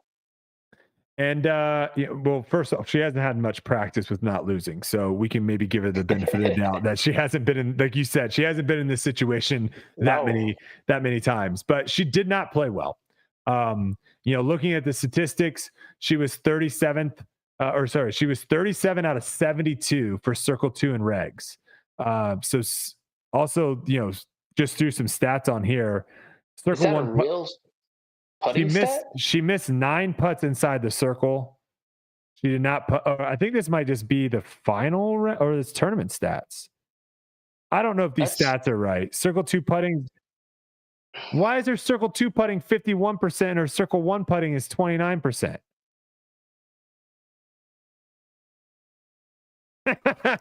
What site did you pull this from? It's just what's on the PDGA website, man. I don't try. I'm about to get loaded up into my rant. I'm getting loaded up into my rant. But on the weekend, Uli, she only had 10 looks at birdie inside of 33 feet. 10 looks. That's not great. Now, what I will say, we've talked about this. This is what we want, Uli. This is what we've been wanting. We want to see how is she going to respond.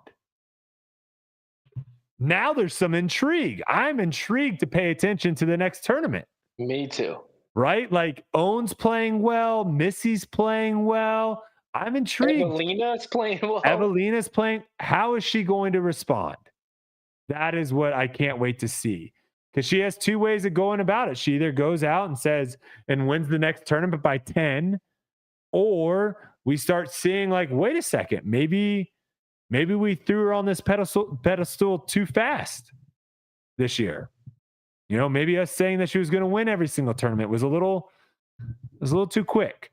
All right, let's talk Evelina real quick, because that's the last person I want to talk about. Evelina, we were way too fast. And again, this leads me into my rant. I'm not buying these statistics. These are volunteers. They're throwing these stats together. They're doing the best they can.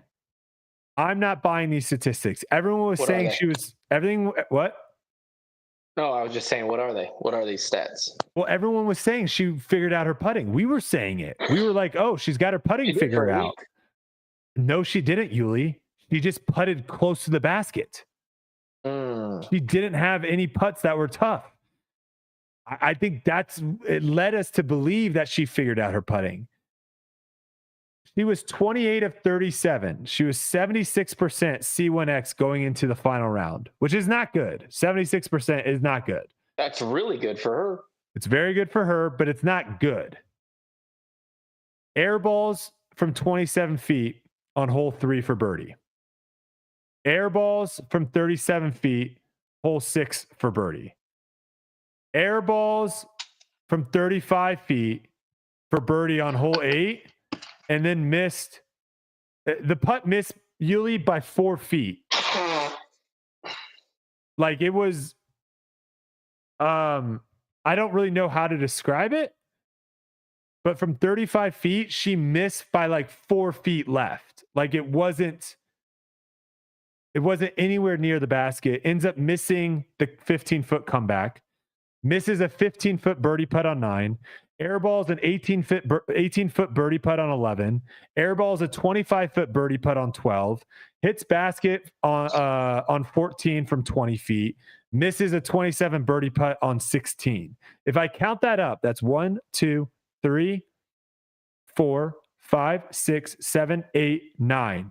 That's 9 strokes that she basically just handed away, and she ended up losing by 5.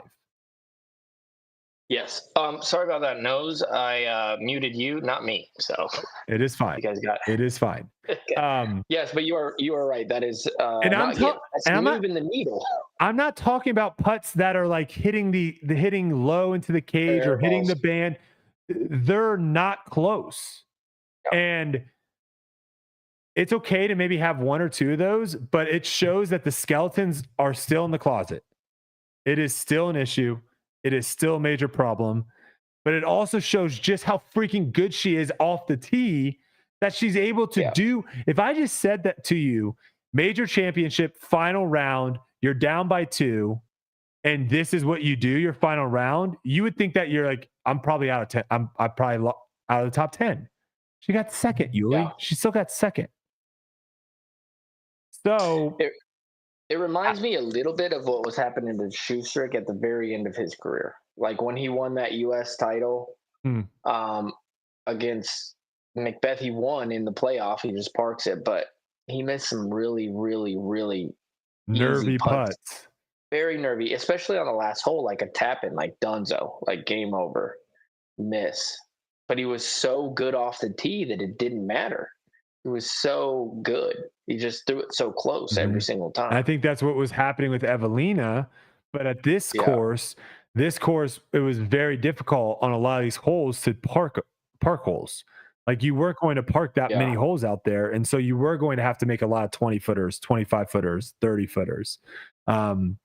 So, this was one of those majors where, Missy did play very well, and she did exactly what she needed to do. But to me, she was able to kind of just coast the final round, because had Evelina putted decently, I think it would have put more pressure on Missy, and then we would have had to see a little bit of a cat and mouse game maybe towards the end. But Missy was able to just be super consistent. Well, if Evelina putts good, nobody's gonna. She would have won by a million. She might have, yeah. She definitely might have. She ended up missing 6, 9. Yeah, I guess she ended up missing like close to 15 putts inside the circle for the full tournament. 15, 16 putts inside the circle. So half of those. And some of those too are like, 3 putts. You're missing multiple putts.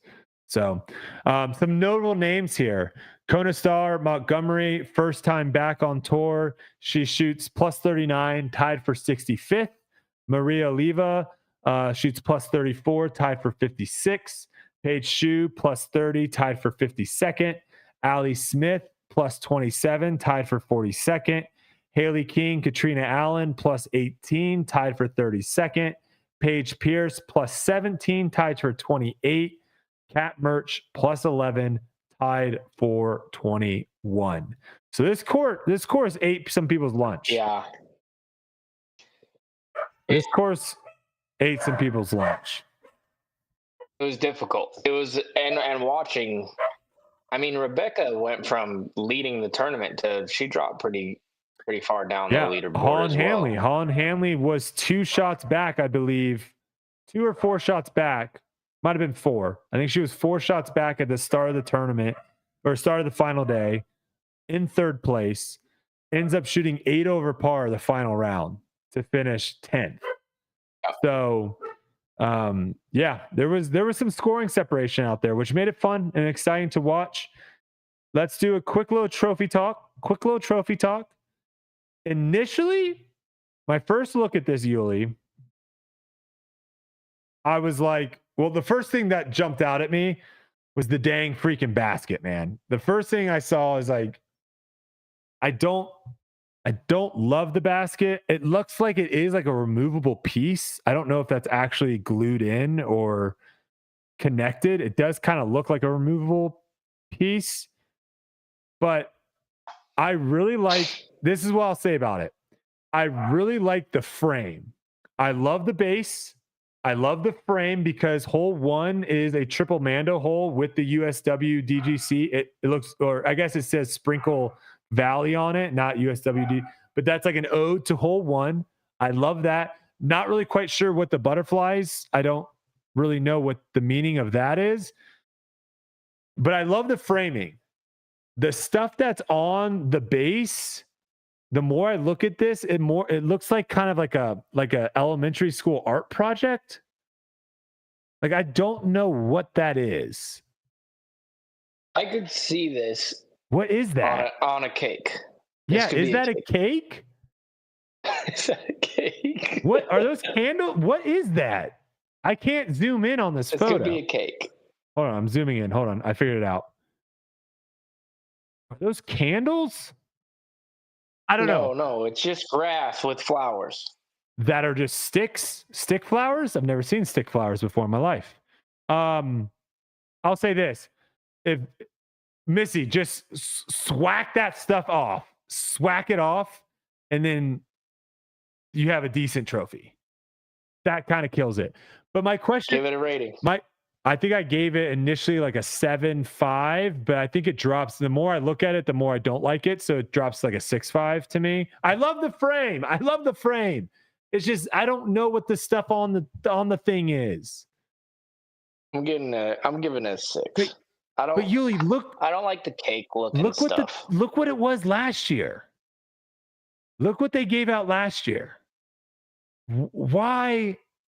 Like, why are we trying to, maybe we have that photo, Silas, the Kristin Tattar holding it photo potentially. There it is. Like, why are we changing it up? Like, that's a cool trophy. I like that trophy. It's a nice glass trophy in a, what shape is that? It's a pentagon, right? It's 5 sides, but it's like a stop. You would consider that a diamond? Yeah. Looks pretty diamondy. Got a point. Yeah, maybe a little bit. What do you mean?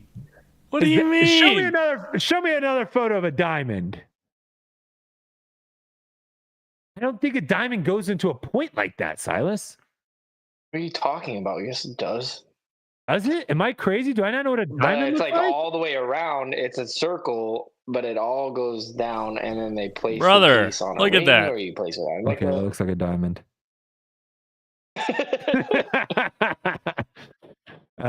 Looks exactly like a diamond. Okay. Sorry if I stand corrected. That is a diamond. But like, what's wrong with that trophy? Why didn't we just run that one back?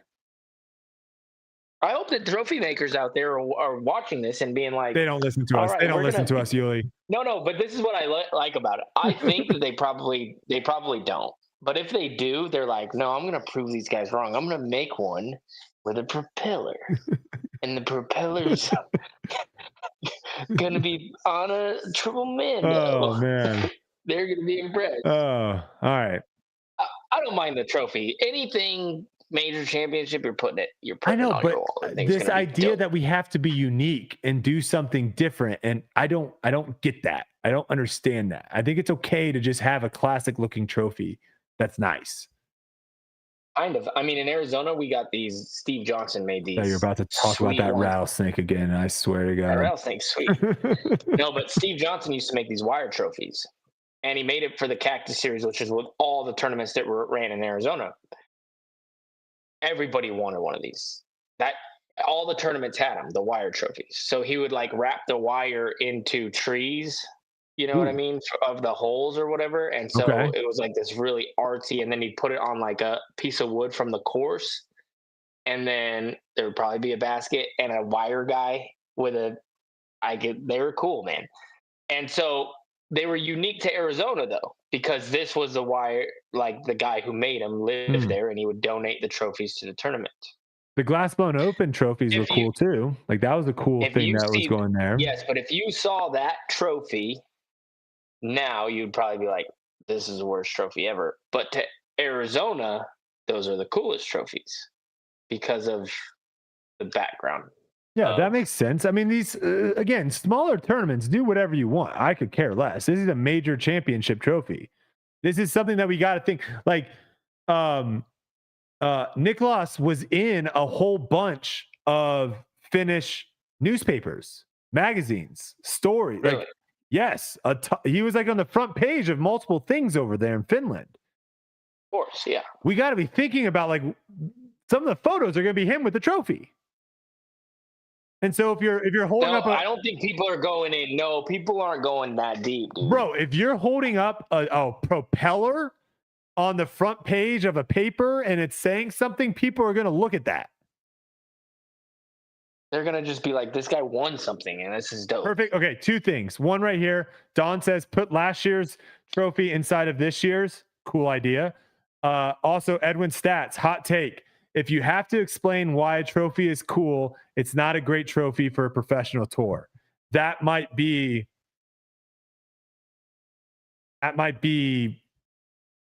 yeah. I mean, it's just, I don't know. We'll continue on. Trophy talk for the week. We're done. We're moving forward. With that being said, am I allowed to go on a little bit of a rant here? Do you allow me? Allow me to go on a rant? Yeah. Buckle up, boys. All right. Let me loosen up here. It's been a while since I've gone on one, so here we go.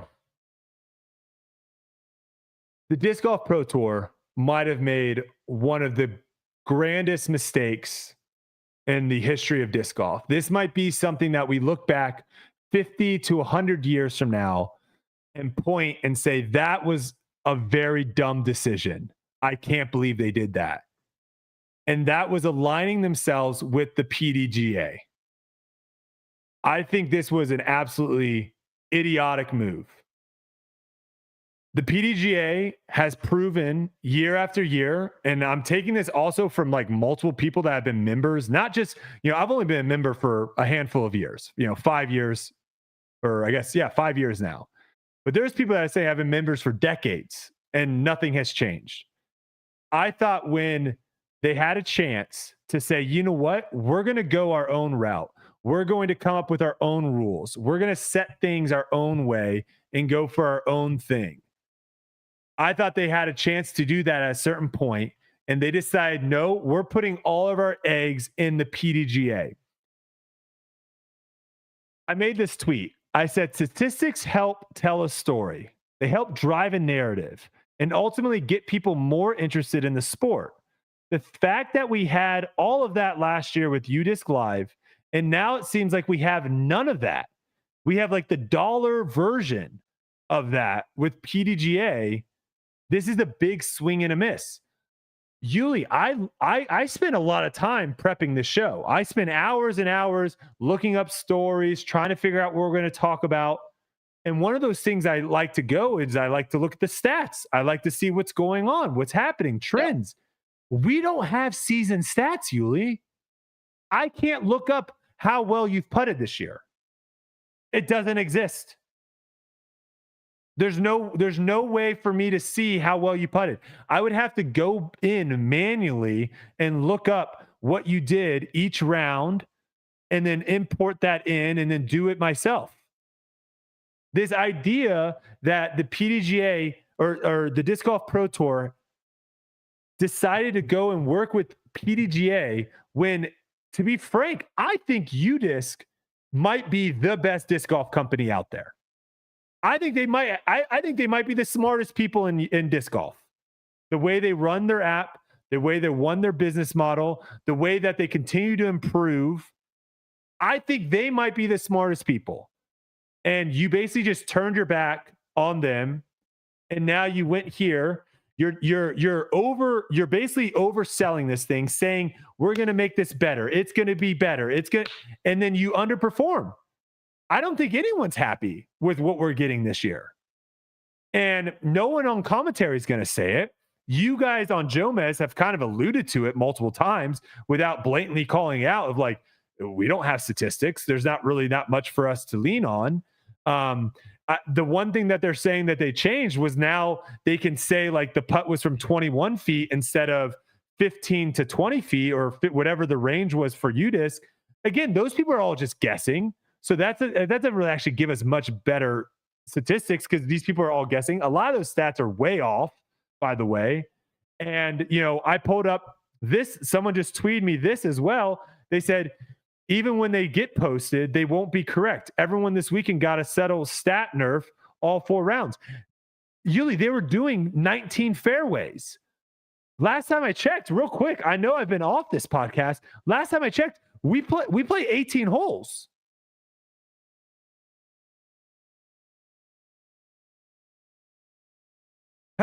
How are you hitting 19 fairways on 18 holes?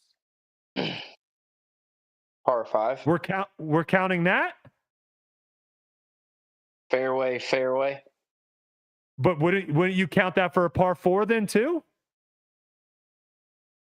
No, because you're throwing it into the green. Okay, but you have to count that for a par 3 though to get to 19. If you're only counting tee shots on par 4s and the 2 shots on a par 5, you don't get to 19, Uli. No, but you count it on par 3 too if you're short of circle 2. Fairway hit. That's what we're doing? I mean, that's the way that it will work. You're not in the rough if you're just short. If you're 65 that doesn't feet make any looking right sense. at the But basket. I'm saying you can hit 2 fairways on a par 4 then. Yeah. You can go fairway, and that would count as 2 fairway hits. That would increase your. So you could theoretically actually be 21 of 19. I mean, I don't know how exactly it works, but I do know that. Am I crazy right now? Tee, no, but I'm pretty sure that it works like that on par 5s. I don't know if it works like that on par 4s because it's just from the fairway. Now it's going into the green. Like if they put you on the fairway, it's not going to count as a drive. But on a par 5, you have to hit the fairway again. That's where you get that's where they're getting that from. I almost guarantee it is the par 5. It is it is a little confusing there, I would say. This is also coming from Chad Smith on Twitter. He says, I've been following the stats quite a bit each round, every tournament. I can say this with quite a bit of certainty. Do not trust them. I can give numerous examples, and I have seen from coverage and also from being at Waco live. Now, this isn't a shot at PDGA Live. This is literally just statistics right now in disc golf. We have volunteers, which we all greatly appreciate, going out there and importing the stats, but they are just that, volunteers. They aren't paid officials. So you get what you get sometimes. So the stats are going to be off. But my big thing is just like, I feel like the Disc Golf Pro Tour could have, like there was a time and place where they made a decision to go with the PDGA, and now they're like locked in with the PDGA. I don't know how they get out of it now because they're so intertwined with them. And I don't think it's going to be a good relationship. I'll join your rant because I'm mad about it too. Here's the thing. You own a business. You're coming into a season. Your business model is running tournaments, media, best, give everybody the best possible product, right? You make a decision not to have a piece of your product that is one of the best pieces, like you said, UDisc, one of the best pieces they have. And you say, okay, we're parting ways with you. You don't make a decision like that without a backup plan. Because automatically your product, if I'm a business owner and I get rid of one of the best things that I got, I need to have a backup plan of something to replace it. And it better be comparable. Otherwise, the people paying and the people coming in are going to be mad about it. They're going to be like, well, I'm used to this. I'm getting this. So you guys are getting worse. That's fact. They are getting worse because they also said, hey, we're going to have something for you by, few tournaments in. I think they said Waco. That's it. I think they said something along the lines of like Waco was going to be it. And then they updated it to it's coming. Yep. And so that's tough for me because you can't. Udis was so good. Udis was so good. You could sort by who's the best in this. You could do. Udis was so good. Here's what's scary about this, Brodie. Here's what's scary. If you look at a business model like that, and they're not afraid to do it again, man, then they could do it with something else. Yeah, they could get rid of something really else. good. They're going to be like, oh, this is really good. No, we're going to go a completely different way. And because that's the kind of business that you are. I get what they're trying to do. They want to own the statistics to where they eventually, if you know, if someone wants to come in, DraftKings, some sort of, you know, gambling company wants to come in and pay for those statistics, or an ESPN, they want to own that so they can sell the rights to it. But the problem is like they're trying. It just seems like right now, like they're trying to do so much stuff. Like they're trying to just take over. And I get this sense a little bit with Disc Golf Pro Tour, a little bit of where they're trying to do everything. And by trying to do everything, they make everything like worse than just like trying to make one product really good. I just kind of get that vibe a little bit. Maybe their hands are tied because we don't know. We don't know the contracts going between them and the PDGA, them and UDisc, the personal relationship between the two and between all three of them. We have no clue. It's all speculation. But the speculation that I'm having is this. You were better last year. That's not good. Yeah. And you're charging more this year. By the way, Edwin Stats wants to let you know, Uli 2024 C1X putting is 95.3%.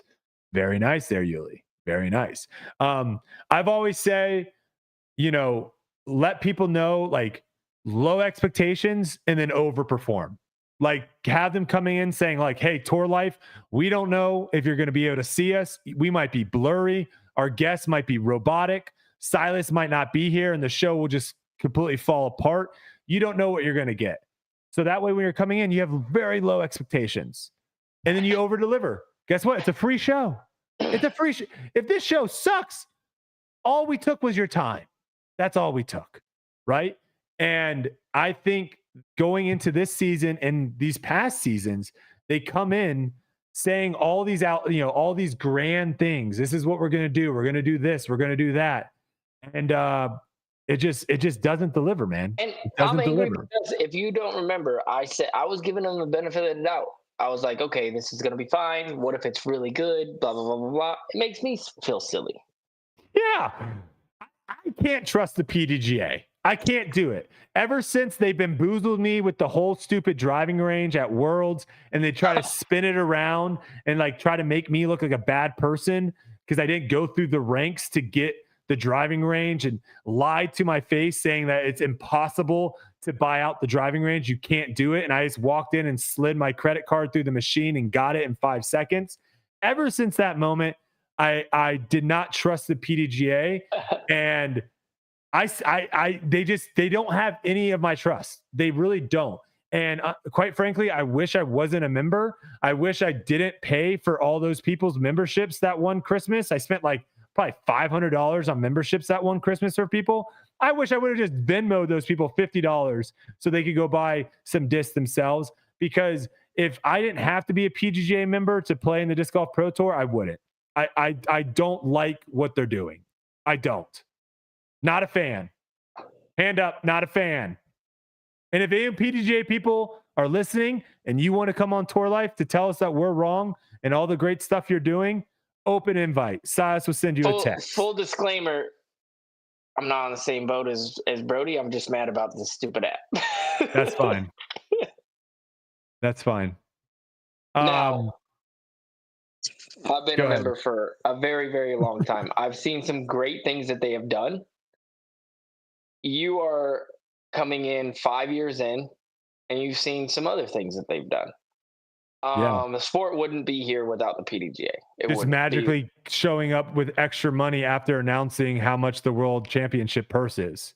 And they've done, no one caring about their posts. So then a day or two later, they magically have more money to put into the purse. There's a lot of weird, shady stuff going on over there, Uli. And I dealt this same thing with the what is it? USA Ultimate, the same thing. You got a lot of people that really like their jobs in this niche sport. And, you know, I dealt the same thing with USA Ultimate, and now we're dealing here with the PDGA. So I don't know. Do you have anything else to say on it? No. Okay. Get your app right, dude. What the heck? Brodie, are you going to see my statistics?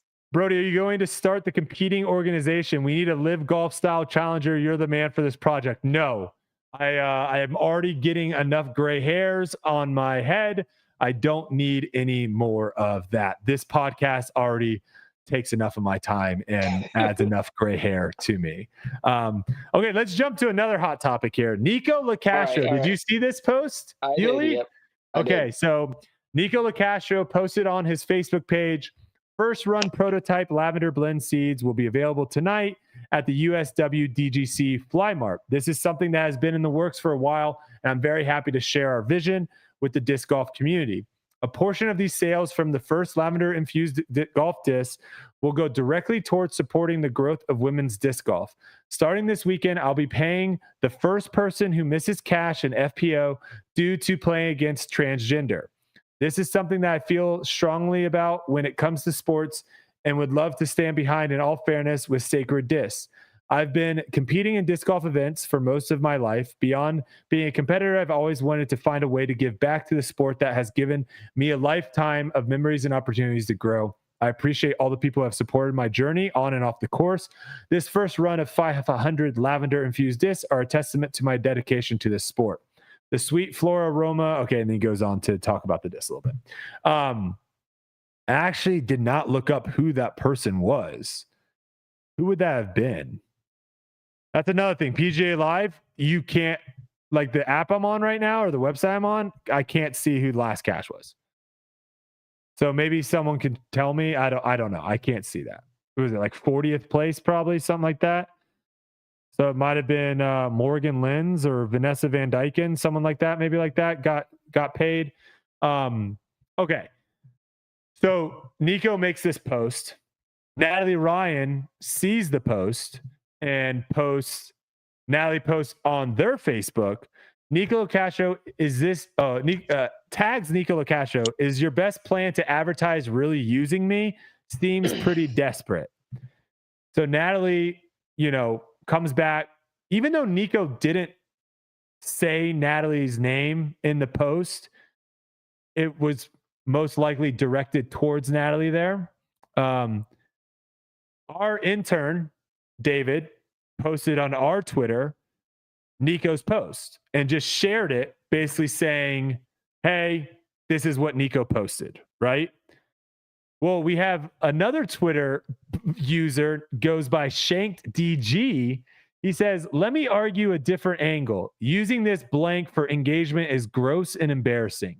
What are you adding to the conversation other than stirring the pot?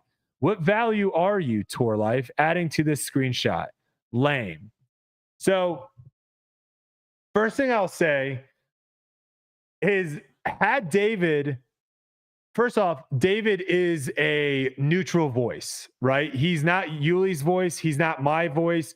He is a neutral voice. Now, sometimes I do go on Tour Life and I will post something that's not necessarily neutral. But a lot of times it's either clips or photos of stuff of us talking, to where, for the most part, our Tour Life socials are neutral in posts like this. We're just kind of putting it out there and showing people what's out there, and then you can form your own opinions. I don't think there's anything wrong with that, by the way. If that's what you want to do, if you just want to be an aggregator and you're just posting stuff that other people are saying to kind of let people know, that's not, I don't think that's a big deal. Violet Main was the first out of cash, 47th place. Nikko will pay her $505 for last cash. Okay. So Shank Disc Golf, we kind of went back and forth a little bit on Twitter where I kind of disagreed with him. And he was like, it's kind of lame that you don't, it's like, first off, dude, we've talked about our opinions on the matter on whether or not we think Natalie Ryan should be playing in FPO. We've made that very clear in here. I've said it many times. If there wasn't a difference, there wouldn't be divisions. We wouldn't be playing MPO versus FPO. if there wasn't a difference. There would just be one division and we'd all be playing. Clearly, there is a difference in between being a man and a woman, and that's why we have separated divisions. Now, if we are now saying we're going to take drugs and put stuff in our body that are now going to reduce those advantages, am I for that? Probably not, because I don't know how. There's certain people that you're never going to be able to reduce their advantage. Like it's physically impossible to reduce certain, like, throw Anthony Barella on there. I don't know what you would have to. I mean, what would you have to do to make Anthony Barella not have a physical advantage over every FPO player? I don't know. So I've made that very clear on here. Now, the rules as of right now are stated. Natalie Ryan is playing by the rules that are stated by the PDGA and the Disc Golf Pro Tour. It is what it is. That's Natalie's not doing anything wrong. So you can't get upset at Natalie. You can't go after Natalie. We've made that very, very clear on here. So if you're listening for the first time, I don't know. Maybe you now hear that. There's nothing else to say. That I'm not going to, not every single time something like this happens or a post like this, I don't have to interject my thoughts on it. I don't have to say what I think about this every single time, right? Now, that being said, I have no problem with what Nico's doing either. If Nikko feels like, if Nikko feels strongly against Natalie playing and transgender players playing in the FPO division, honestly, hats off to him for taking some money either out of his pocket or his company's pocket or whatever and doing what he thinks is right. I don't see how this is technically hurting anyone. And even if I'm in Natalie's position, like maybe I'm looking at this and being like, this kind of sucks. Like I don't have Nikko's support. But again, like I don't see how this is affecting Natalie. Natalie still got paid. Natalie, I think, got like 10th place. Still got paid. Extra people got paid. What's that? I said extra people got paid. Yeah, more people got more money. So to me, like, I don't know. Now obviously this stirred up a whole bunch of comments because you're going to have people on one side, you're going to have one people on the other side, and no one's going to come to an agreement. This is like abortion. This is like tax money. This is like a lot of issues, religion. A lot of these issues, you're just never going to be able to come to a compromise with the other side. You either agree or you disagree. And the big thing with me is if you disagree with me, if you think Natalie Ryan should be playing in FPO, then that's where it ends. There's nothing else to talk about. I don't agree. You do. That's fine. Do I think you're a bad person? No. Am I going to call you names? No. We just disagree on the issue. I don't know if there's anything else to be said. There isn't. Moving on. Cale Leiviska sells ownership of the Preserve Disc Golf Course. Thoughts on this, Uli? Didn't know that. Yeah. Sells it to a retail group. I think Gotta Go Throw or Gotta Throw, something like that. Sells it to the owner, I believe, of that retail store. Yeah, I don't know. I don't know how I feel about this because I thought he was doing a fantastic job out there. Maybe he found another piece of property. No. He made a post. He was basically saying like he just doesn't have the time and effort to put into it anymore. You know, family time, all that kind of stuff. So there was no like, yeah, there wasn't like, another project or anything like that. He's just kind of stepping away. And I mean, it makes sense. Running a course like that and then running a tournament, that's a whole lot of work. Yeah. So Preserve will be interesting this year, to say the least, under new ownership. We'll see what happens. I liked Cale as an owner, though. I got to say it. Me too. Big shoes to fill. Big shoes to fill. Okay. Silas, do you have this putt from who was this? This was okay, yeah, this is Sayananda back in action. We haven't seen Sayananda back in action in a while. So Sayananda, she actually had a good tournament, finished top 10. Sayananda here. Uli, I don't know if you can go full screen or not, but give a look at this. This is probably your first time taking a look at this putt.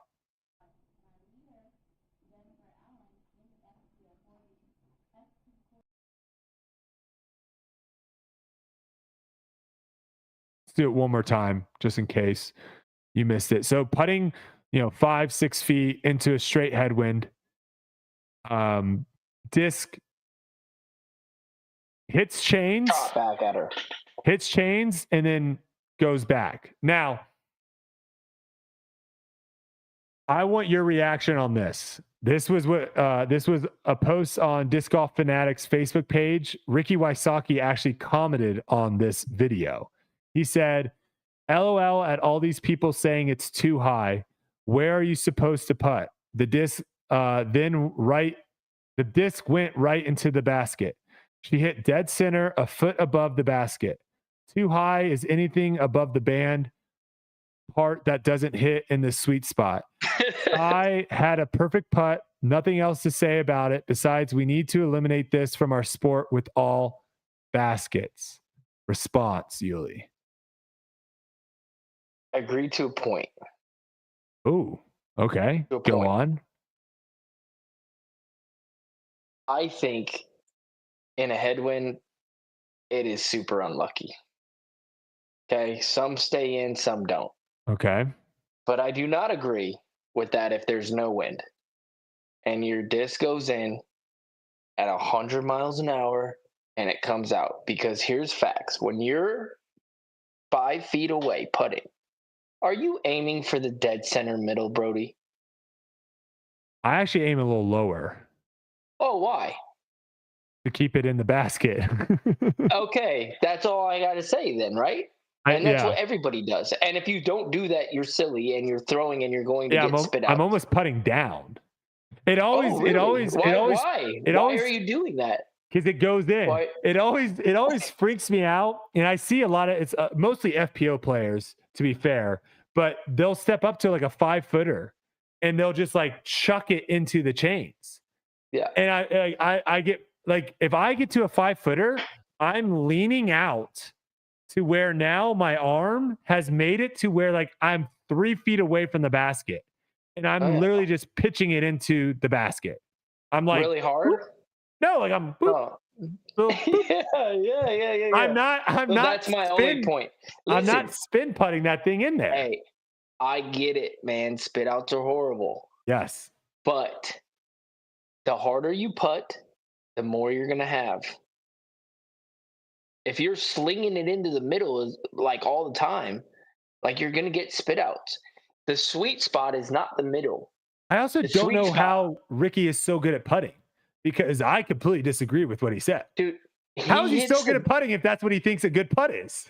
He goes like this, dink, and it folds over and shoots down. He's got it figured out. Now I do agree with this. Okay, that's a bad putt though. Into a headwind, that's a bad putt. A flat putt that high into the chains, that's a bad putt. That is not a good putt. Right now,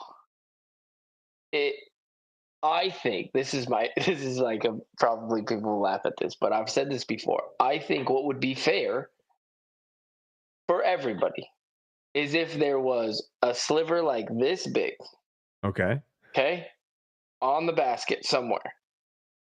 And if your disc hits the sliver at some point and goes in the basket, so you have to hit the sliver, it counts. Like a little thing goes up like a goal. Okay, you're the buzzer guy. You want the hockey buzzer. Yeah, okay. No, I want an area. Yeah. A small area to where if you hit that. But you want like a little buzzer, a little siren go off to notify that it counts no matter what. Or something. Or you just go to replay or whatever, I don't care. But if that would be nice to have a guarantee.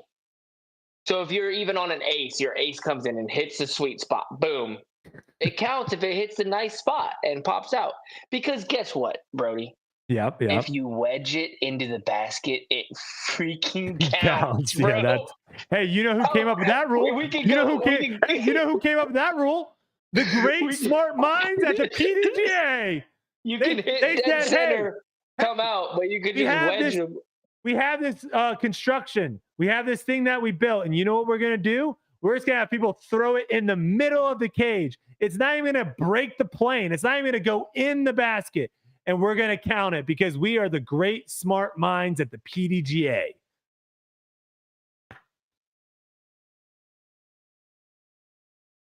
It's a silly rule. This They is got what rid of it and they brought it back, dude. This is what I'll say too. You start comparing our target to other sports targets, right? And these are other sports that don't have defenders, right? We can't really compare to soccer because they have a defender. We're just going to pick two sports out. We're going to pick basketball and we're going to pick golf. Okay? Kind of the same idea target-wise. Their targets in comparison to the item that they're throwing or putting is so much smaller than disc golf. Their target is so much smaller. And so this idea that some players have that if you hit chains, your disc should automatic. So does that mean every single time an NBA player hits the rim, it should go in? Does that mean every single time a golfer hits? If you didn't watch golf not too long ago, the PGA Tour Championship, someone hit a lot of the hole. Final hole, hit a lot of the hole. It did not go in. It did not count. There is something to be said about touch and like having touch and throwing the right shot or the right putt or whatever it may be. And this idea that we need to have this entire basket. I'm down for that if we make the basket smaller. If we want to shrink the basket, then sure. If it hits any of the chains, let's have it go in. Let's come up with that contraption to where it goes in. But right now, how big these baskets are, Uli, they are massive. So this idea that we should be able to hit anywhere and the disc should go in, that's insane. No. I agree. No. I agree. I just want a place to where if you hit it exactly right there, it counts. Like that would be nice. There's no you spot want to play to where Can it's Jam. like, You want to play Can Jam where it's got the slot. Deal. As long as there's a chance, like, because then everything else is lucky, sure. But there is a perfect shot to where it counts no matter what. I would like that. I would like a guarantee. You know? Hey, and honestly, maybe the guarantee is higher and it's like a little trickier to where you're like, yeah, but if I go for the guarantee, I could miss high. Like it's a harder little guarantee spot. That'd be kind of cool too. If we played on Can Jam baskets, it would create that theory or that idea that I had of like only certain parts of the green can you actually make a putt. So like the Can Jam only has a slit on one side of the trash can. So you put it down. And so if you land on the other side of the trash can, you have no chance of making it. You have to throw it on the other side and then try to make it. That could be interesting. That could be interesting. Let's see here. There was some pushback. We just actually mentioned Disc Golf Fanatic. There was a little pushback because I believe they posted a photo on hole 18 saying like, where are all the spectators? You know, it was one of those drone shots and they're saying like no one showed up. To be fair, Kristin Tattar was on chase card, I believe. Chase or third. No, I think she was on chase card with Owen Scoggins. Yeah. Or third card with Owen Scoggins. One of the two. I can't remember. Big crowd watching them. The way I view this is very similar to like me going to watch Tiger Woods play an event. If Tiger Woods is done and isn't going to win, I'm leaving. Like I'm not sticking around to watch the winner come in. Like if I'm a diehard Tiger Woods fan, like there's a lot of casual people like that. So I could see that happening of where they had a whole lot of people there. And once Kristin was done and they saw that she wasn't going to win, they just left. They didn't stick around. But I watched. There was a decent amount of crowd there. And there was actually a decent amount of people watching the YouTube. Kristin was on chase card. Okay.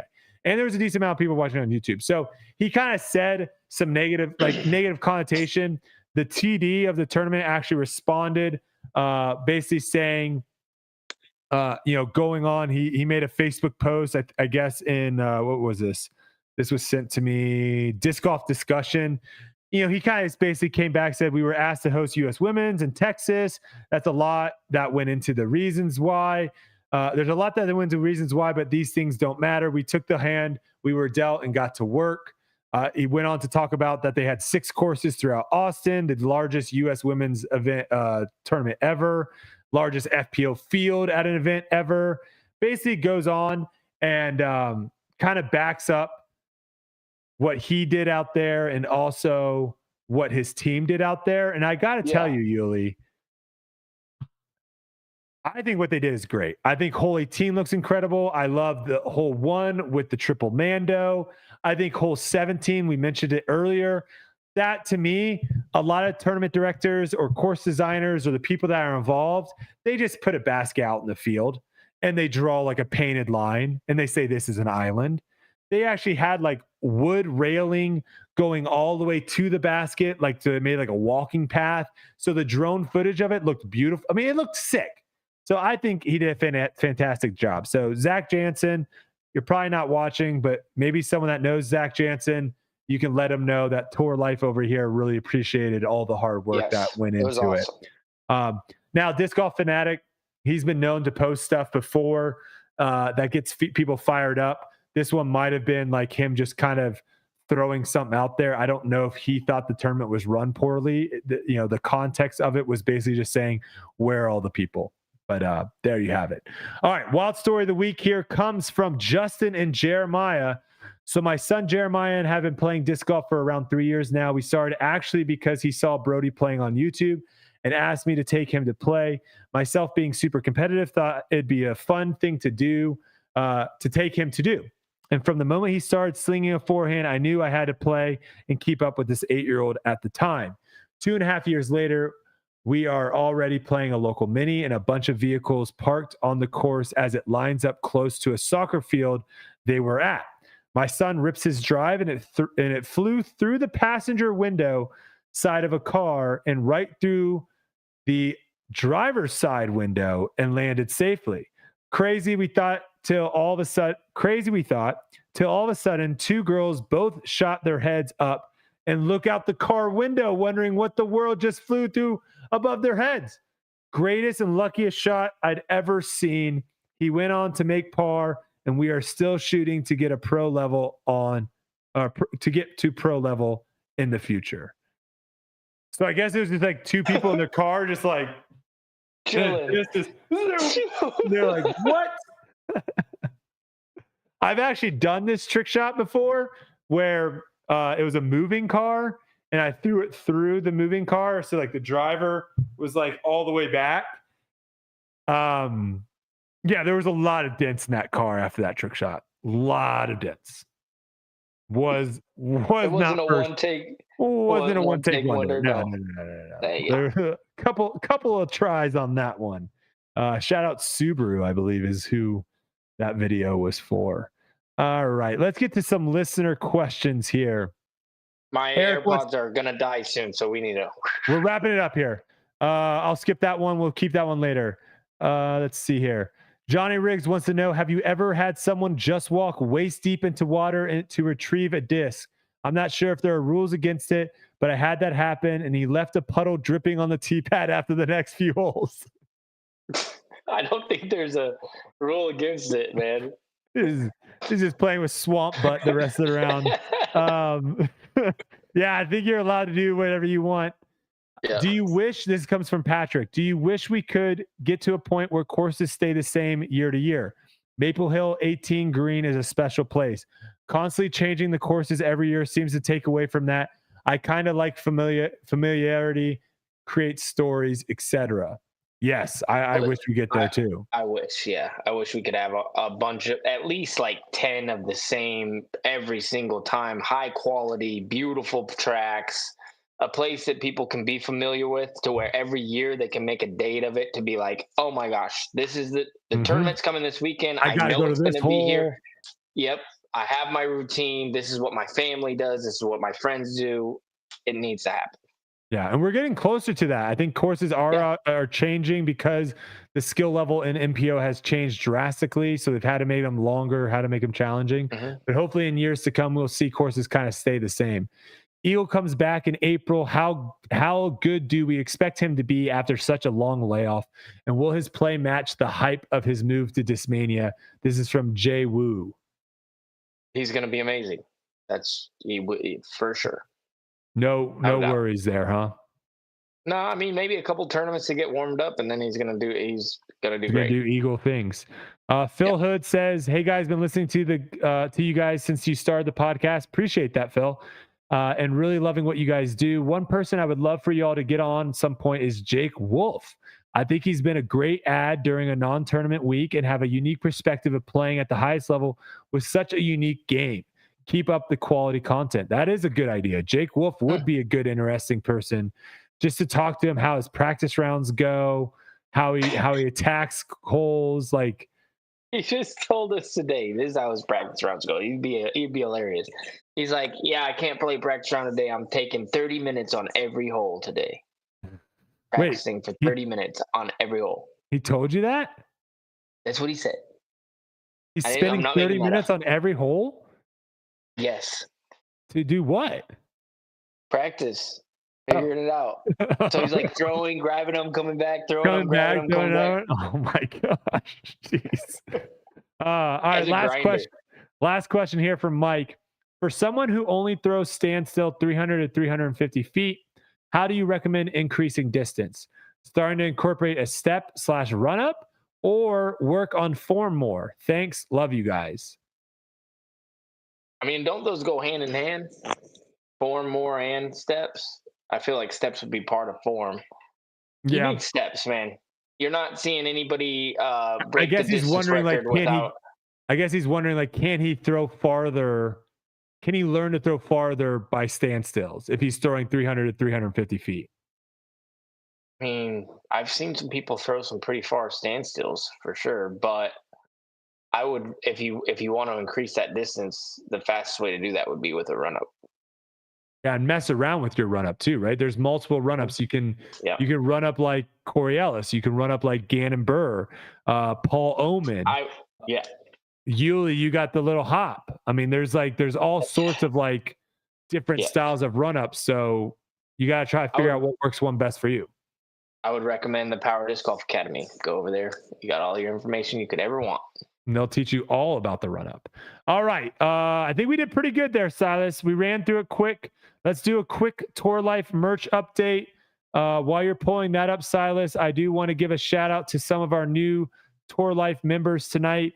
We have Jim Smith, OG Misfit Red, Benji, Levi Smith, and Jeremy Levitt, all joining a part of the Tour Life crew here for the live streams. We appreciate all you guys. I try to hop into the live chat about 5 to 10 minutes before the show to talk to you guys as well. So that's a nice little perk. But we appreciate all the support from you guys. It's always cool to see you guys in the live chat. All right, Tour Life merch update. What we got, Silas? All right, so first we've got Grip Locked with a 239. 239. Tour Life, we got 288. Ooh, so almost 300. Wow. Go over to foundationdisc.com. Check out all the sweet merch we have on there. Search Tour Life. You can see all the merch. We still have some disc available. I think we also have minis too now. You can get a little mini marker if you want. And then also make sure you check out Discraft, teamdiscraft.com. We've got a whole bunch of stuff. Check out all of Uli's stuff on there as well. I have a fruit fly in here. I don't know why. But I think that's it. Anyone else? Any boys got anything else? No. It was a little bit of a longer show than I thought it was going to be. I thought, since there was only one tournament, not two, we were going to be a little quicker. But, it is what it is. It's Tour Life. It is what it is. But I had to get on my soapbox tonight. A little rant for all you PDGA stands out there. I apologize. Sorry, you could hate me. I'm sure I'll be seeing it in the comments on Twitter. I gladly look forward to it. But with that being said, we're done. Until next week, we're off to Houston, and tune in this week to the Texas State Championship, where Ricky Wysocki looks to get his 7th win, I think. Yeah. Of this tournament. But me and Uli will do our best to stop it. Have you played out here yet? It's big, dude. I played there last year. I don't know how much they changed the course. I'm guessing changes. I heard. Yeah, a couple changes, not that many. Yeah. Okay. All right. Well, we'll see you then. Tune in this week for that, and we'll see you guys next week for another Tour Life.